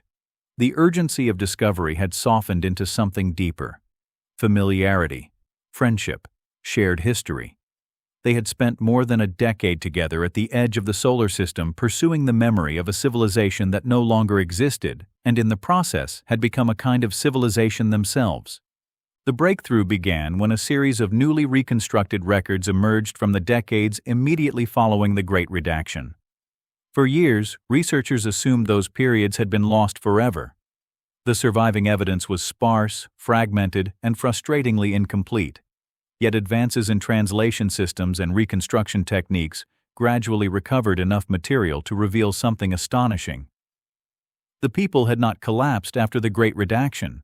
They had not descended into chaos. They had not suffered civilizational failure. In fact, the opposite appeared to be true. The surviving records suggested that the reforms succeeded beyond anyone's expectations. Educational systems adapted. Cultural institutions transformed. New generations emerged carrying less historical burden than their ancestors. Creativity flourished. Innovation accelerated. The civilization entered what appeared to be one of the most dynamic periods in its recorded history. The discovery initially created more confusion than clarity. For years, researchers had unconsciously assumed that the Great Redaction represented the beginning of the end. The missing centuries felt ominous. The language surrounding them carried fear, anxiety, and urgency. Humanity naturally expected catastrophe, yet the evidence increasingly pointed elsewhere. The people had identified a problem, confronted it, and apparently solved it. The burden of accumulated memory diminished. The weight of perpetual preservation lifted. The future reopened, which immediately created a new mystery. If the Great Redaction worked, why did the archive still end? That question dominated Station 7 for nearly a year. The answer arrived in fragments scattered across dozens of records originating from the civilization's final centuries. No single document explained everything. Instead, the truth emerged through recurring themes. Again and again, researchers encountered discussions about continuity, identity, memory, and change. Philosophers debated the relationship between preservation and growth. Educators discussed the responsibilities owed to future generations. Historians questioned whether civilizations existed to preserve themselves or to transform themselves. The same ideas appeared across different regions, different professions, and different centuries until a remarkable picture began to emerge. The people had discovered something humanity was only beginning to understand.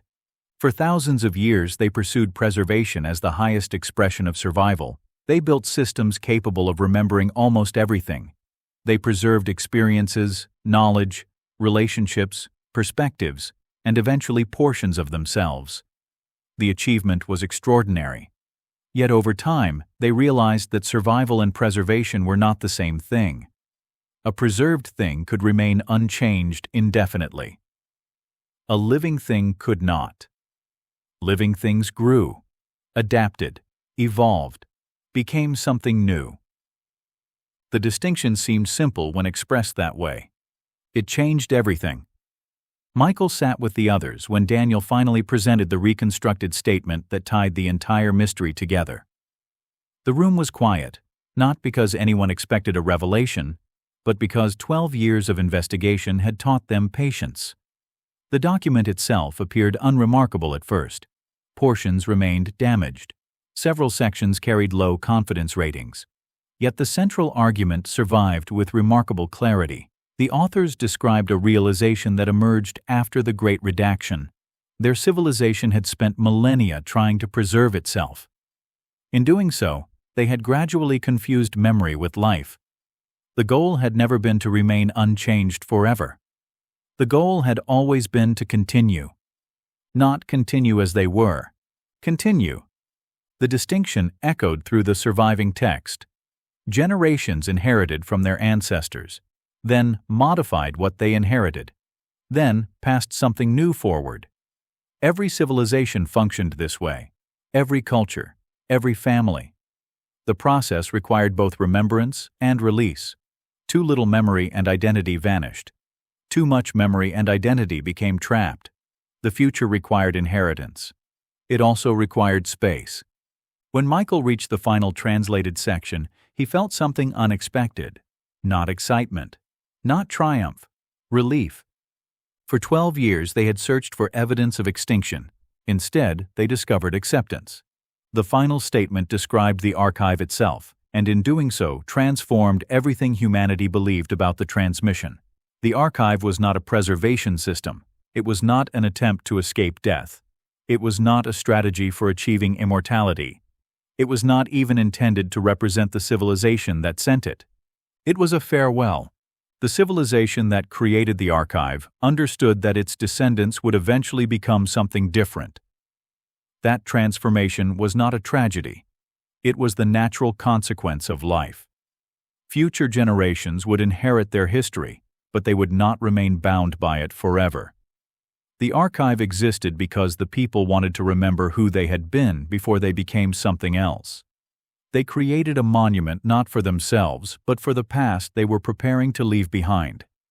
As the implications settled over the room, nobody spoke for a long time.